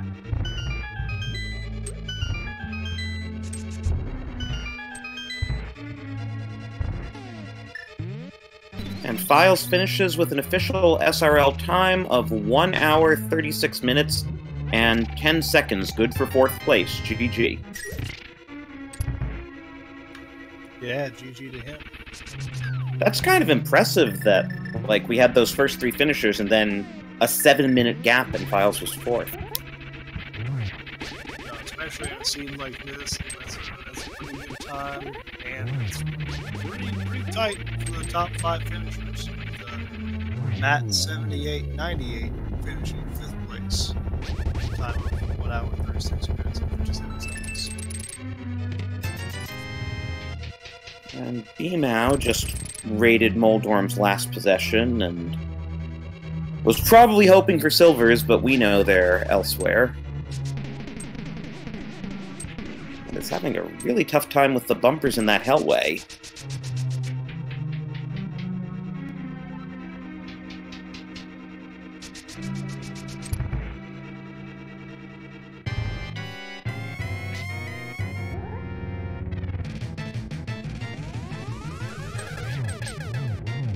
Wow, nice triple by Beamow in that first cycle. Wow, a 2-cycle Aga 2, you almost never see that. Very, very smoothly done. I mean, both the player has to have really good aim, and the Aga clones have to be in the right place to make it even possible. And the timing's got to be impeccable, because if it hits too quickly, it won't register as 2 separate hits. It'll only register as 1.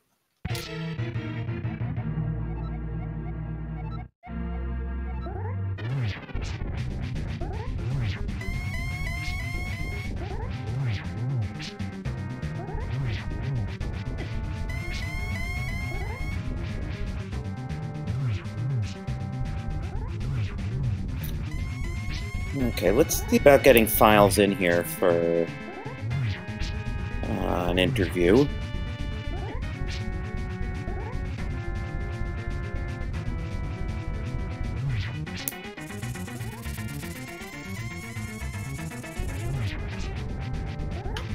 Well, Beamow doing his Ganon fight.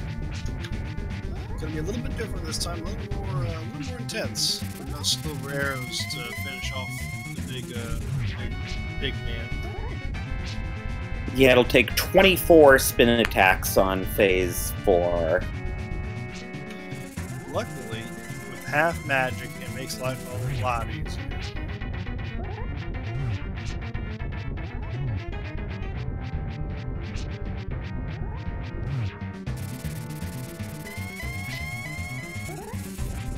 Okay, we have Files in the setup room.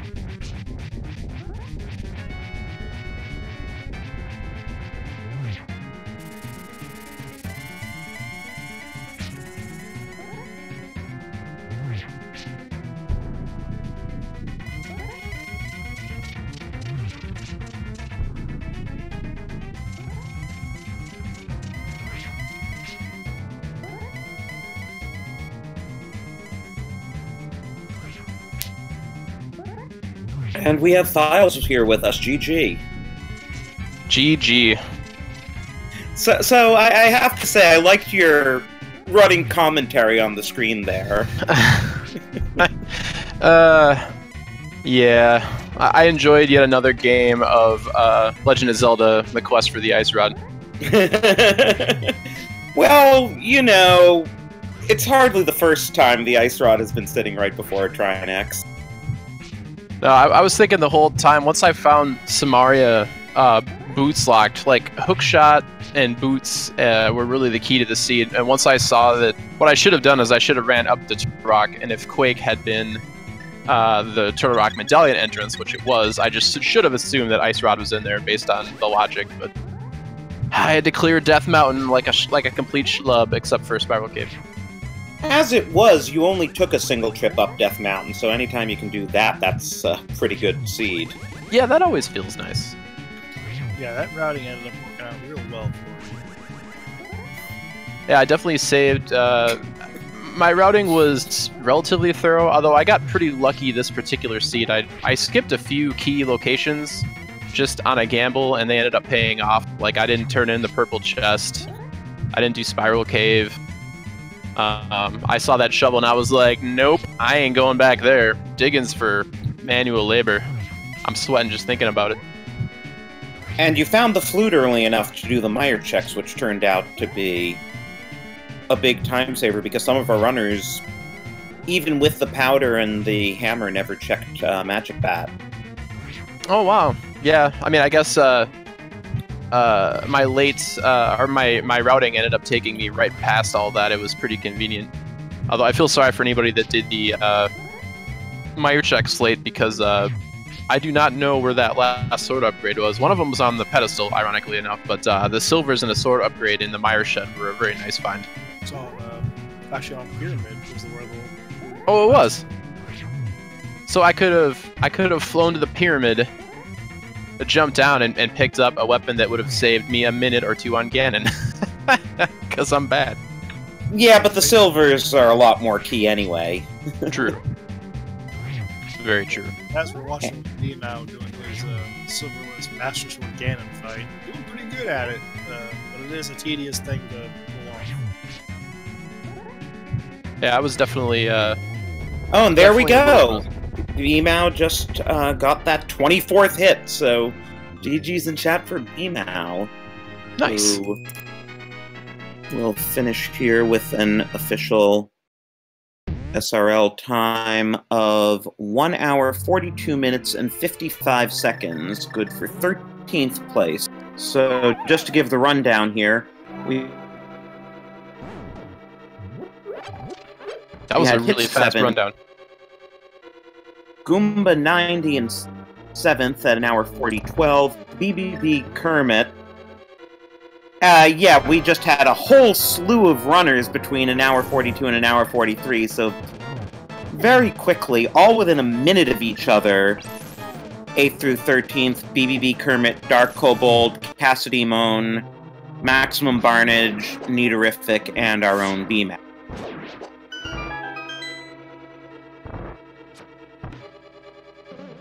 But yeah, it was definitely a fun seed. This is the kind of fun seed that just really makes me enjoy Randomizer. Did you enjoy your bomb start? Did I what? Enjoy the bomb start? Oh, you know, I executed super well on all the guards from the bomb start, and for some reason I didn't hold left when I entered the rat room, so I just had a bad rat setup, and I had a really hard time recovering since they were giving me bad movement RNG, and I'm also bad. Have you ever tried throwing bombs at rats? Not a good time.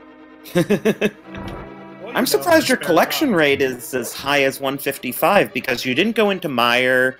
You found the big key relatively early in GT. I'm surprised the collection rate got up there. Basically full clear the overworld minus 2 or about 3 or 4 checks or so. That's probably what did it. But anywho, it was definitely a good time. I'm going to duck out for now, but thanks for the commentary, gentlemen. Thanks for the entertainment. GG again. GG's.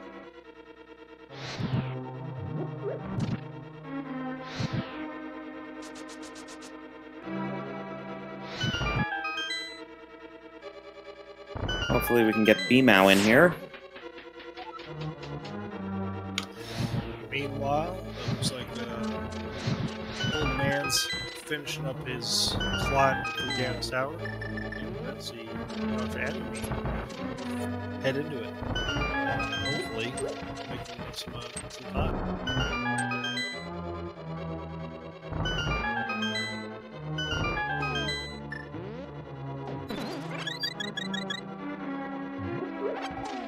And just to give yet another couple of finishes, D Demolisher 1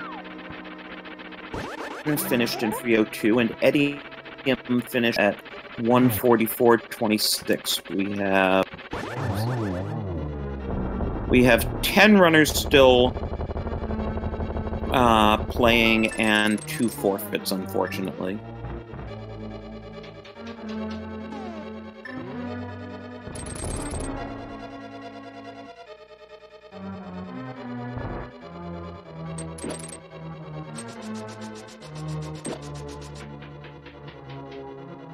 I didn't see it on Files' screen during the credits, but yeah, on BMAO's screen they just called Sick Kid Poverty-Struck Kid. The poor 1 rupee.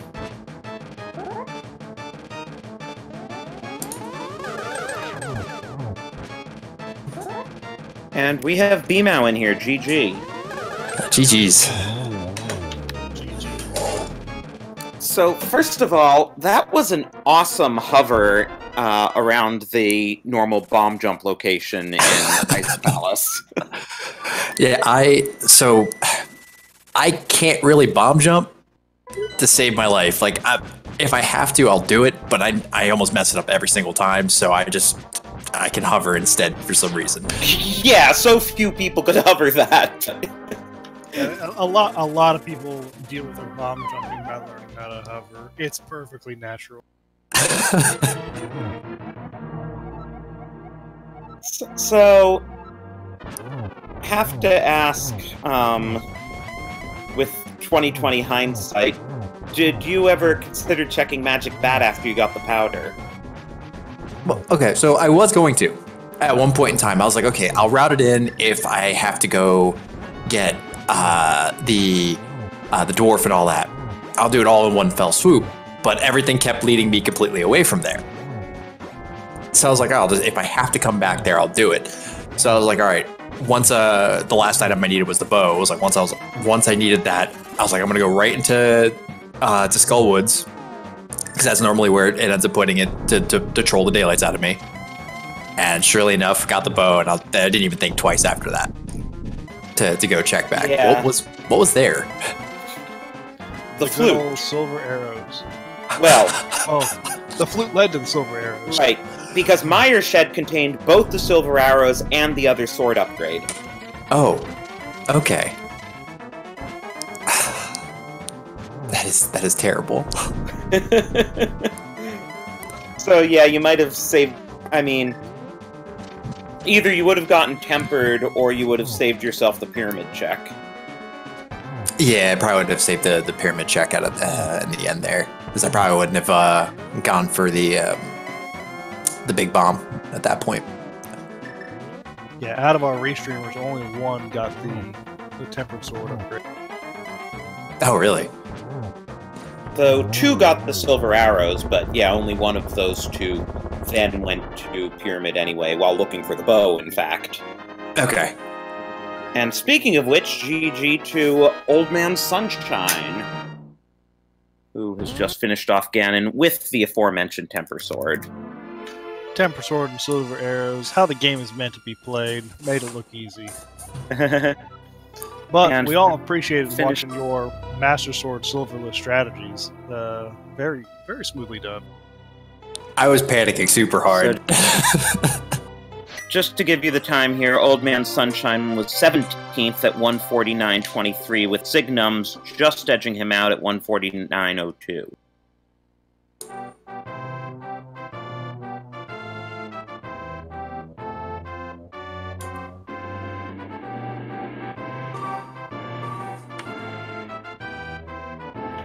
So how did you feel about the Ice Rod placement being where the Ice Rod always is? I honestly, I went into Turtle Rock with the expectations to find the bow. I was like, it's gonna be the bow. It's gonna be the bow. It has to be. And I got the Ice Rod, and I'm like, great, now I have to fight Trinex with the fighter sword. Oh boy. Hey, you did a good job. It's like I'm no stranger to fighter sword Trinex anymore, as I have to deal with that a lot, but I wasn't looking forward to that. Also, great job on that fighter sword cold stare. Yeah, that one was a little rough. I was a little worried about that one. I was like, if I screw this up, I'm gonna run out of magic, and it's not gonna be pretty. But it all worked out there, so that one was really nice. I was very happy with that. Ooh, Dr. Amamine takes a death in the gauntlet, but has a fairy.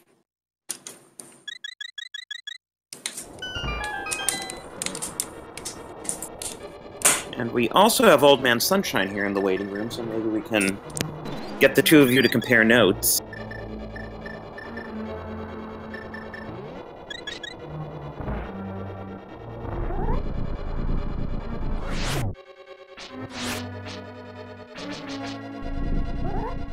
And here we are, Old Man Sunshine, GG. GG's. So would you believe you were the only one of our featured runners to get the Tempered Sword? I was pretty happy to find that. Certainly made for a faster Ganon fight between that and the Silver Arrows. Yeah, that too. Oh, I didn't see. Was I last? No. Dr. Amamine is currently on Landmo 2. Go, Doctor. He unfortunately did not find the Silvers or the Tempered. Or the Flute. Well, the flute misled me over to Meyer, so that's fine. Although that did give me a sword and silvers. Yeah. Well, I think the dive of Meyer was what set you back a bit. Yeah, I was playing on a hunch since we got Bombos early. I thought perhaps something was in there. Yeah. Unfortunately, I would say that's what cost you some time. And also, I guess, both of you guys, B-Mao, you as well hadn't gone to Desert and therefore didn't know that Left Side Swamp was worthless, right? I'm assuming that hint was the one where the torches. Yeah, the desert hint. Yeah, I completely skipped that one. And that actually, I think at that point in time, I had beaten Swamp. So at that point, it would have been. I just probably would have just like face palmed. Right. That. I did. Yeah. I went in there, and not only did I find that hint, I found the fire rod. I went, wow, that would have helped in my fight against Argus. Yeah, the hint system strikes again. It was helpful. It told me where boots were, and I made a beeline for those. Yeah, that was kind of nice that the game gave you not one but two hints about boots. Oh yeah, knowing it was hook shot locked also helped. Yeah, the only catch there was, obviously, if you had gotten the hint telling you that left side was worthless, you could have... Yeah, well...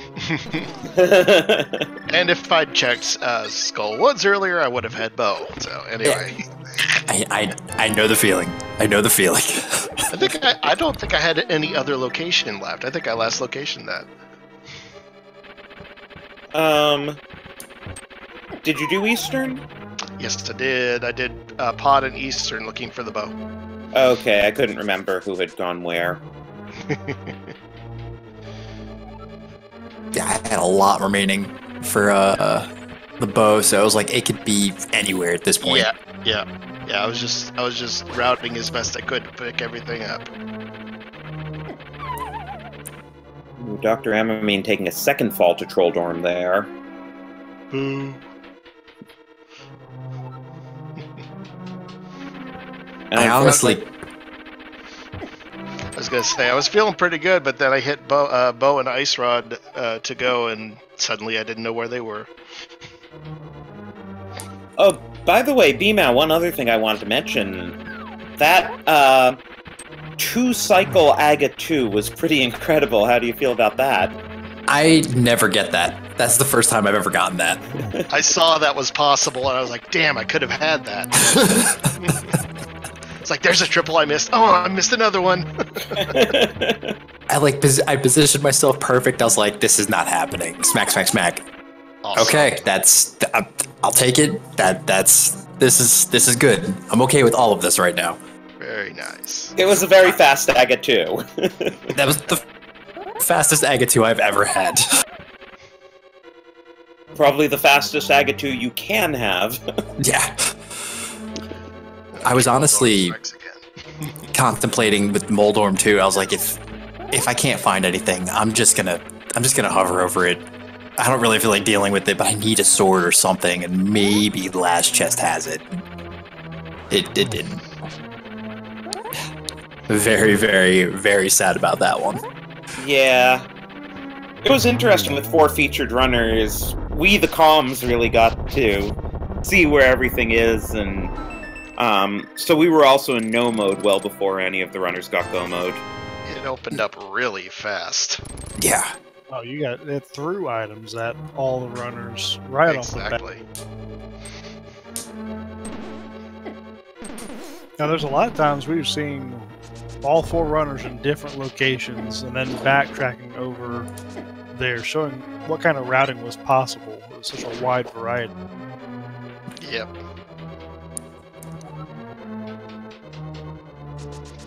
That was funny how I checked Hookshot Cave right after Turtle Rock. Oh, I'm going to need Quake. Oh, there it is. Oh, yeah. That key was waiting for you. And then I jumped into Turtle Rock going, okay, hopefully Bow or Ice Rod is in here. And I got lucky. Okay, Dr. Amamine is now on the Geometry Wars. I'm not... Okay, he must have gotten the triple on the first round. Because he did a 3-cycle Agatu there. Yeah, Troll Dorm took a few out of him, unfortunately. Yeah, but he has done a good job. Persevere and push on towards the end. Don't let a worm get you down. And don't chase the worm.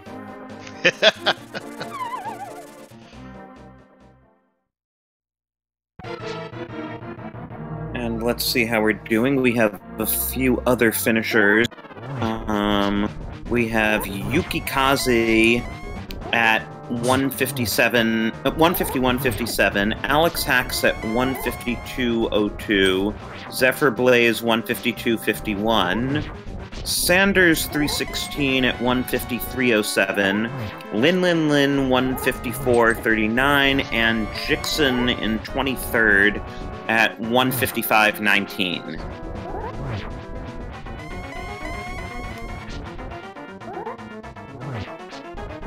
Yeah, how about that flute location? Holy crap, that surprised the hell out of me.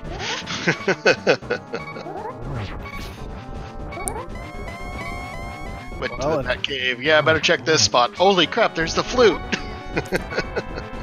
Well, and 2 of our runners never found the flute. Exactly. I completely bypassed it. I had no idea. I almost forgot to check. I was checking Jeremiah, and I went, "Oh yeah, that's right. I have the powder. I can check the vat." Yeah, the powder was so conveniently in Sea Hut just to, Oh, yeah. try to point you in that direction. Oh yeah, and then the flute basically in the same area, so you could go ahead and activate it.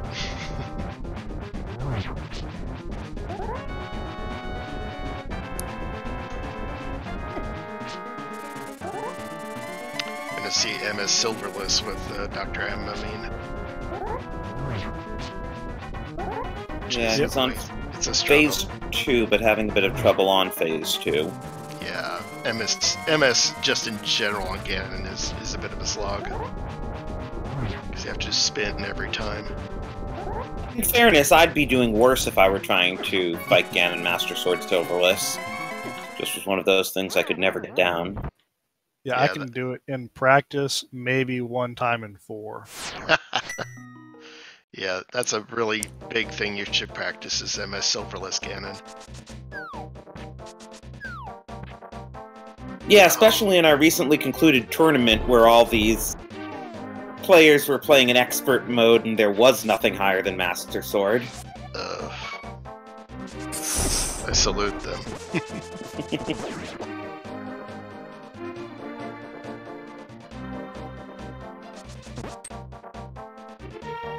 I was disappointed, though, now that they finally fixed the bug about the tablets, that there wasn't anything on the tablets. I'm sure it'll hit it at the worst time. As it usually does. So where is Dr. Amamine headed now? I think Maybe he's he's getting card farming. refills. Or is he gonna try to get the big bomb? Which will be useful, he'll get half magic for his trouble. But unfortunately, if he really wants to make life easier for himself, the correct play is to go to Magic Bat. It's so obvious, Kappa. Yeah, it's right there. It's such a convenient check for everybody to make.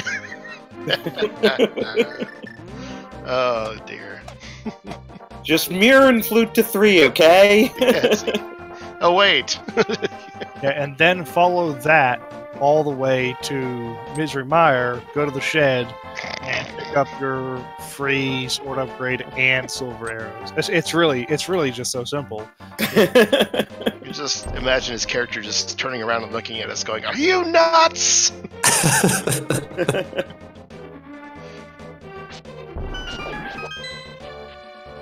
And the thing is, since he is using the Homer Simpson sprite, I keep thinking it's Willard playing.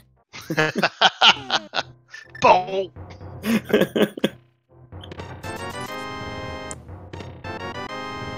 Yeah, I came here looking for the bow. Same. He's gonna fill his bottle. In the meantime, let's see what that fairy gives him. A fairy! No, a bee! Very. What is a bee except a sharp fairy?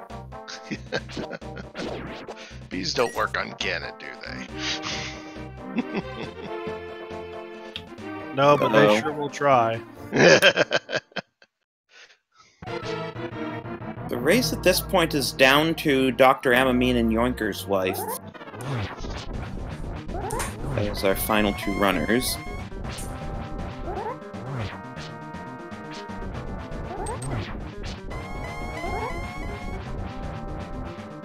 It'd be great if he could pull this off. Really, I just applaud him for the persistence at this point. Exactly. Yeah, if he can get past phase 2, at least he has plenty of magic now. It's like phase 2 is the part that just makes it just a nightmare. Mm-hmm. Yeah, Masterwork Silverless with half magic is a lot easier, because you don't have to worry about running out or conserving. Cape would be nice, but Brian works. Just I slows think things down a anybody's bit. I wonder if that was the other treasure in Skullwoods. What? Or maybe it was in the tower. The cape. Oh, the cape.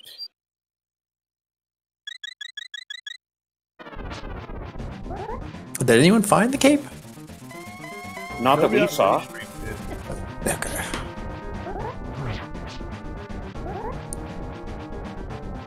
Good thing there wasn't anything on Bumper Ledge. Yeah, check that on my way up to Lumberjack in case the game was really ready to throw us a curveball. Oh, Cape and Tile Room? So in chat says? Ouch. Yeah, Oh, was that item. serious, or was someone just jokingly saying Cape and Tile Room? Yeah, they said someone said earlier Cape and Tile Room.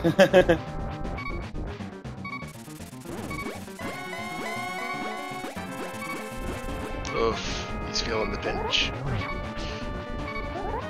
Yeah, he probably should have stopped off at the witch's hut. Yep. He keeps going, this probably is the next stop. It's not too far at least. Oh, activated Burnett just in time there. Yes, clutch protective move. But if he's going through that much magic, he's not going to have enough magic to light the torches. It'll be iffy, yeah.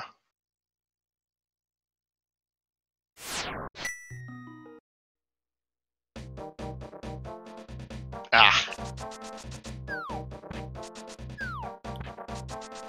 Someone needs to edit that to where it goes, don't! My first thought was, why does he just mirror and flute to witches? And then I realized, oh yeah. That's mean. Come on, man, get a couple potions.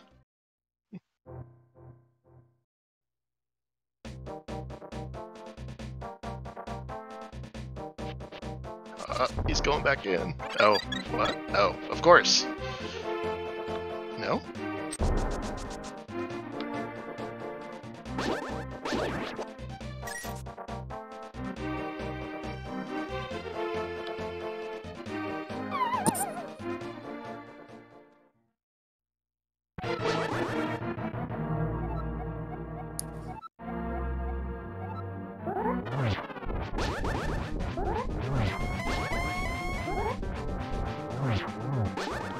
Looks like he's taking one more shot at it.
There's a good position. Yeah, being a little bit more conservative on moving in the slashes, trying to avoid the fire bats. Yeah, he's taking his time. It's a good option here.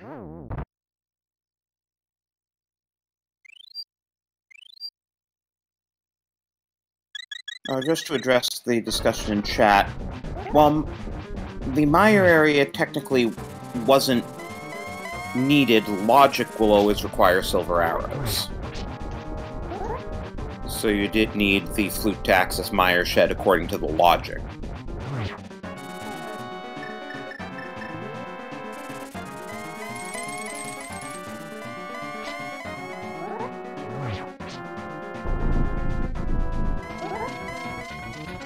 Okay, Dr. Amamine, on to Phase 3. You can do it! Through the hard part, just don't fall.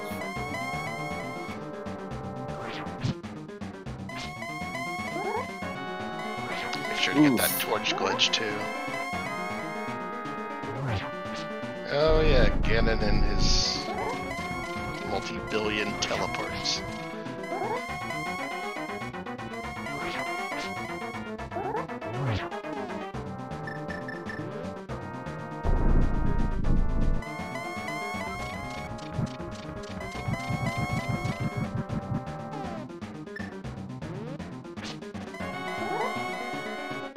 Yeah, practicing MS Silverless allows you to get to Ganon quicker, because then you don't have to go look for the sword or the silvers. Oh no!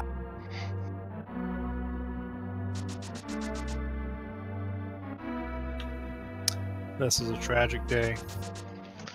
He is really persevering though.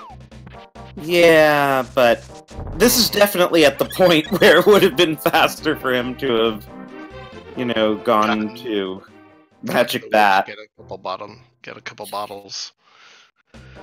And yeah, theoretically he could have gone to Magic Bat by now.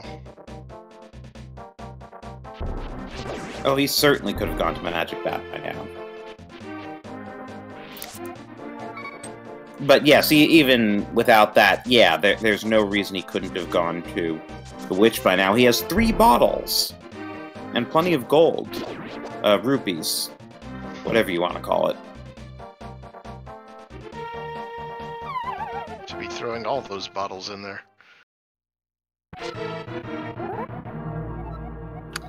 Heading back into the fight with a little bit of low magic.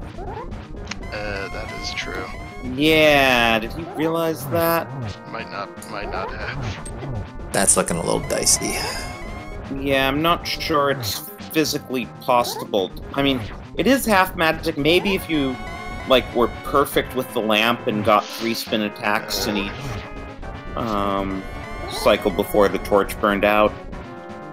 Yeah, you're right. That would just be... he'd have to do it perfectly.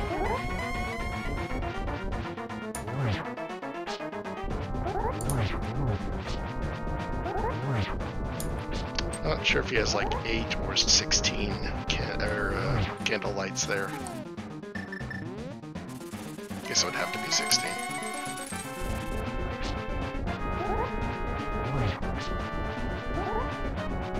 I'm not sure how much magic the lamp uses. Doesn't take a whole lot. I can't remember the exact number. Well, you get 32 lights out of a full half magic, I believe. Okay. So that's probably 8 then.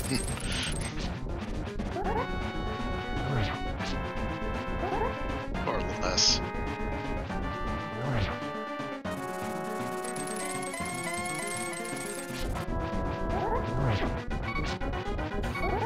Well, even if it is 8, he's got to spend at least 1 to get the torch glitch.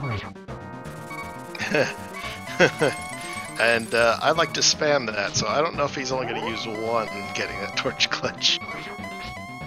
Me, I'll use half my ball trying to get it. Yeah, exactly. Yeah, so it would take absolutely perfect play for him to be able to beat Gan, since I don't think he has any potions. He would have to get the glitch on a single lamp, and then get 3 spin attacks per cycle.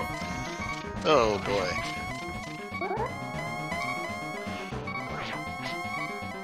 Even the absolute best players would be hard-pressed to do that.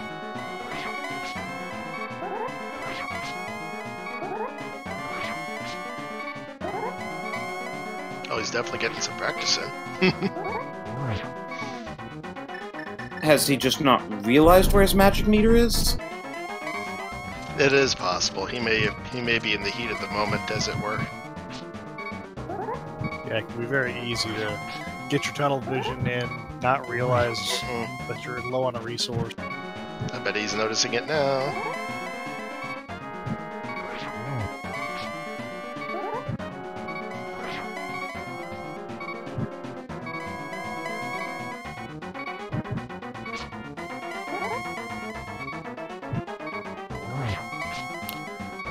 Yeah, it's always interesting to see what runners do in the heat of the moment. I've seen runners who will mismark their tracker and be so convinced that something's a crystal dungeon that even when they walk in and the pendant dungeon music plays, they don't realize it's a pendant dungeon. I've done that. Eventually, though, it occurs to me, wait, that music's wrong. I mean, I've seen runners... featured runners go Yes. all the way in until the pendant drops, they don't realize it's a pendant dungeon. Yeah, in the heat of the moment. Good recipe for getting seriously tilted.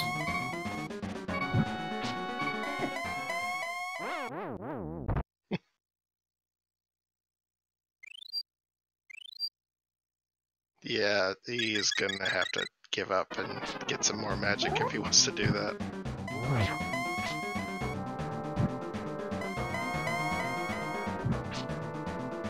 I mean, he's getting in some nice hits, he just doesn't have enough magic.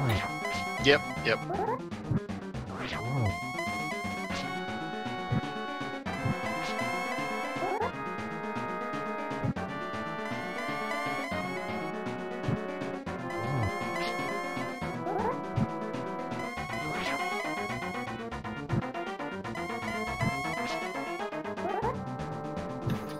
He is making every last drop of magic count.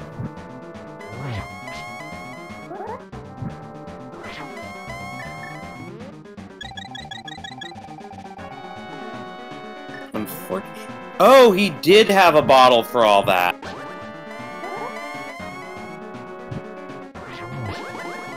Where was he hiding that? Was it... I missed it. Was it green or blue? That was Blue. a blue bottle. What was he hiding that one for? I guess he was saving it for this thing. Huh. That is called just as planned. All according to Keikaku, I believe the phrase is. Yes. Translator's note. Okay, he's got to be more than halfway there now, but I've long since lost count. I feel much better about his chances now. Yes. All we need to do is avoid a fall, and I think he's doing the rest of it pretty nicely. Yeah, he's got a good rhythm now.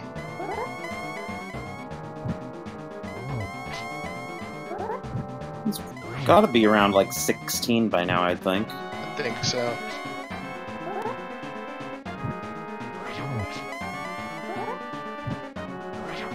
doing this without silvers, it's just a matter of patience and repeating the sword swings until he falls.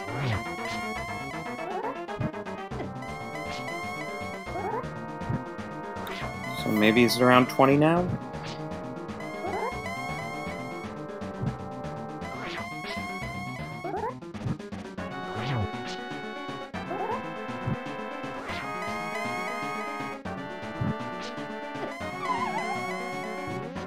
Pulls out the blue bottle. It's kind of like Inigo Montoya saying, Oh, I am not no! He must have been so close. I think he was only a few hits short. Ouch. And the hits just keep on coming for Dr. Alamine. You had it going pretty well there.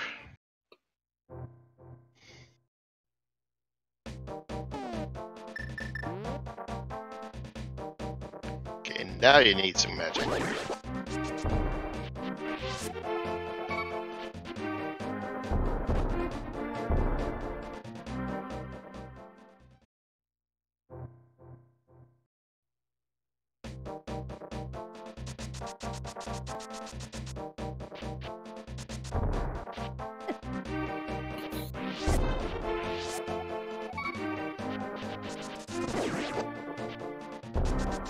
I just feel so sad because it would have been so much faster at this point to have gotten the flute and fluted to Meyer. Yeah, you'd have to know where it is first, though. Yeah, I know, it would be a total shot in the dark, but... I wonder how... Oh, he's got 3 bottles. Huh. At least you just got that magic refill. Yeah, I would have gone to the witch by now.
Alright, into phase 3.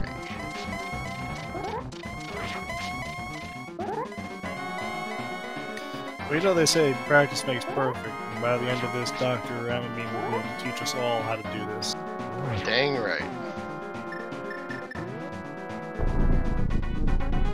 And while we're watching this, for our viewers, please do give these runners a follow. They've really taken a big risk tonight putting their play in front of several hundred people.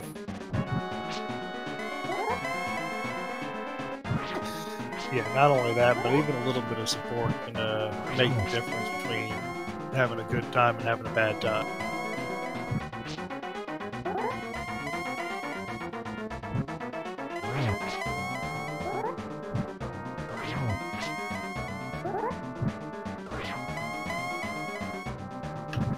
And again, a shout out to our trackers, Simdoris and Duke Firebird, doing their level best to keep track of all this madness, no matter how far apart the runners are.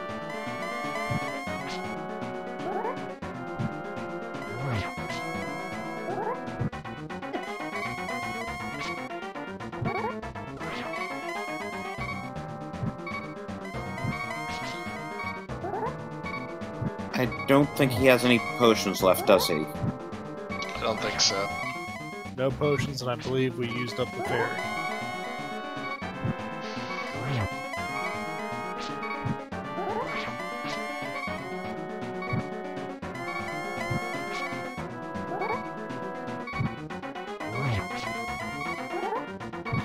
And here's where being patient, taking your time, avoiding the fire bats will really pay off. You got plenty of magic. Just keep using the land. Stay away from those edges.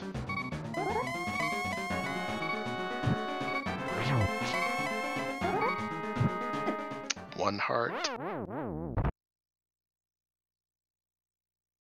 Oh. Okay, he had the ferry. Oh, Oh, he must have gotten a second one. Phew. That's freaking called- heart attack here. That's called thinking ahead, ladies and gentlemen. Plan ahead.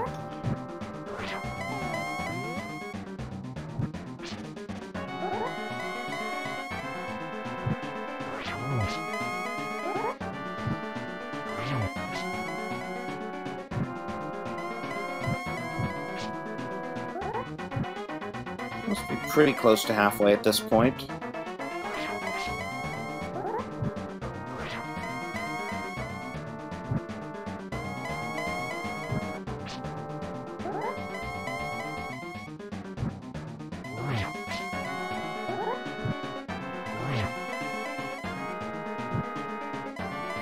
His magic's holding up well too.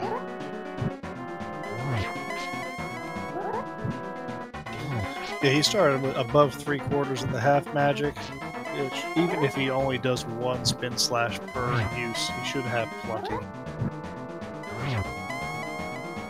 Visiting the Pyramid Ferry was a good move.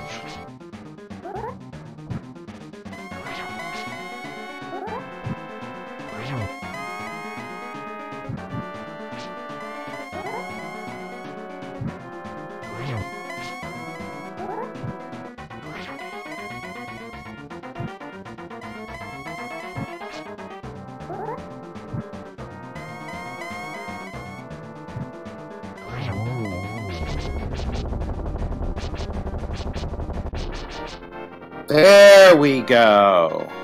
Get your GGs in chat for a very persistent Dr. Amamine. Whoop whoop! There it is. Donuts for everyone. The real Triforce was the friend we made along the way.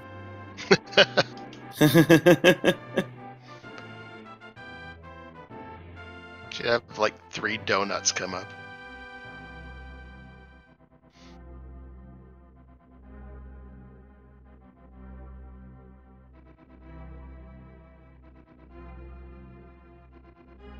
Okay, so I don't know if we're doing an interview at this point because the stream is supposed to end at 11:30.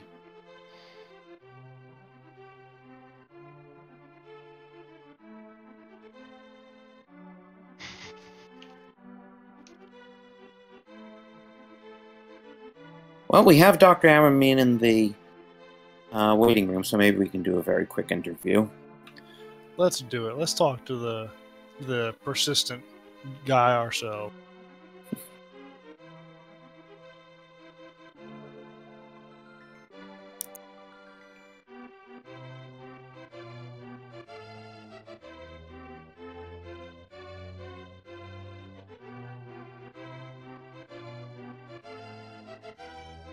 Hey, Dr. Amamine, GG. Hey, what's up, Doc? Oh, thank you. Sorry that took so long. GG's. Thank you. Well, we admire your persistence. Yeah. And you were so close that one time before you took the Ganon fall. I think earlier on that one too, I thought I'd already used the ferry, so I was swearing up a storm when I got hit by something. But then I still had a ferry left, so. So Yeah. I have to ask you, Sure. did you ever wonder about that powder you found in C-shaped house? Is that where the So was there a sword at Magic Bed then?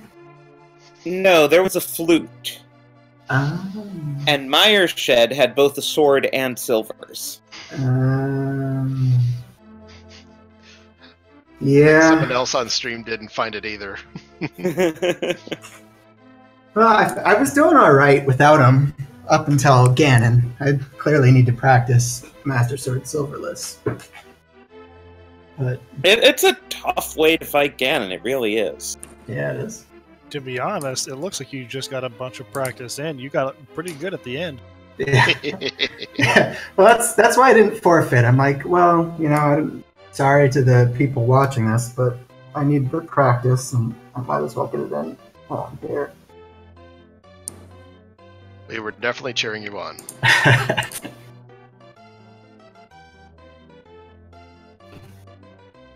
Yeah, I've done Silverless a few times, but I don't think I've ever done Master Sword even with Silvers. So the first couple of phases were really not pleasant. Yeah, that second phase is the most brutal for MS Silverless.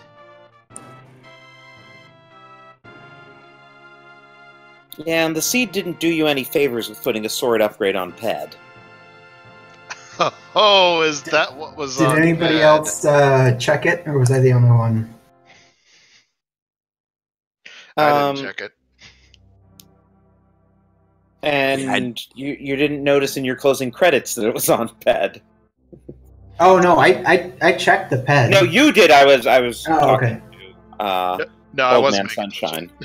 I didn't notice either, to be honest. The unknown sword sleeps again Oh, there it forever. We have it going on Dr. Ammermean's screen right now. Yeah. I was still smarting from being in bow mode. Yeah, I think I went straight to the back of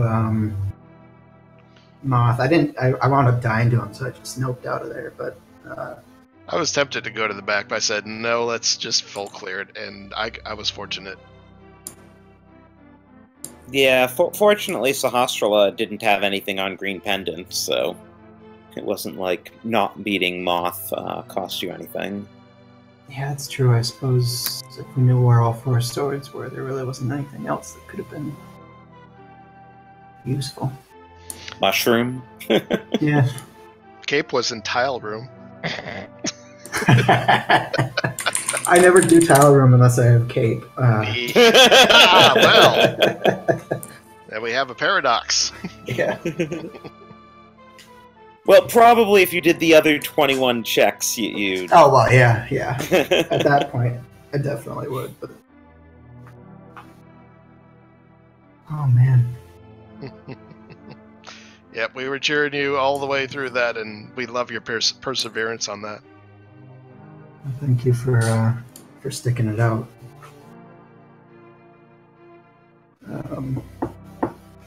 So, since we're now overtime, any final thoughts from our runners here? I think I'll go practice some MS Silverless. I don't know why. B. Mao must have done Master Sword Silverless too. Yeah, I did. Yeah. Everybody else found the silvers. Yeah, it was really just a matter of, like, anyone who found the flute, as soon as they found the flute, they figured they'd check the Meyer area. That's a good call. But hey, you all made it through it. Yeah. Well, thanks to the commentators and trackers, and for everybody in chat for sticking it out. Yes. Yeah, thanks again to our trackers, Sindoris and Duke Firebird. It's a lot to keep track of when you have 4 screens going in a game like this. Yeah, especially with all the route divergences we were seeing, it wasn't like you could just keep an eye on one of them and the other one was following. Everybody was going all kinds of different directions. So just to give some updates on what's going on with speed gaming, we actually have a Zelda 1 randomizer match currently going on SG4. We have a number of foreign language tournaments going on in Spanish and French and German. If you speak any of those languages, do check out our foreign language Speed Gaming Espanol, Speed Gaming Francais, and Speed Gaming Deutsch. And this daily Link to the Past randomizer continues generally on weekdays at 2 p.m. and 9 p.m. Eastern Time, so check the Speed Gaming schedule for future matches of these. Maybe you'll see our featured runners again. Yep. Tomorrow's 9 p.m. looks to be a retro open for a Link to the Past randomizer. That's kind of an interesting mode that you don't see very frequently, so if you're interested, come and tune in on that. Yeah, and it'll be particularly interesting because they made some tweaks to retro with this same bug fix that fixed the tablet issue, so it'll be a good chance to see runners play the new and improved retro mode. But yeah, with that, I think it's time to call it a night. Again, GG to our runners. Please give them a follow. And thanks to Boss Godfrey. It was great working with you. It's great working with you too, Drowsy. I appreciate you letting me co-commentate. Any final words? Oh, just everybody be safe out there tonight. Have a good evening. GG's. GG's. GG's.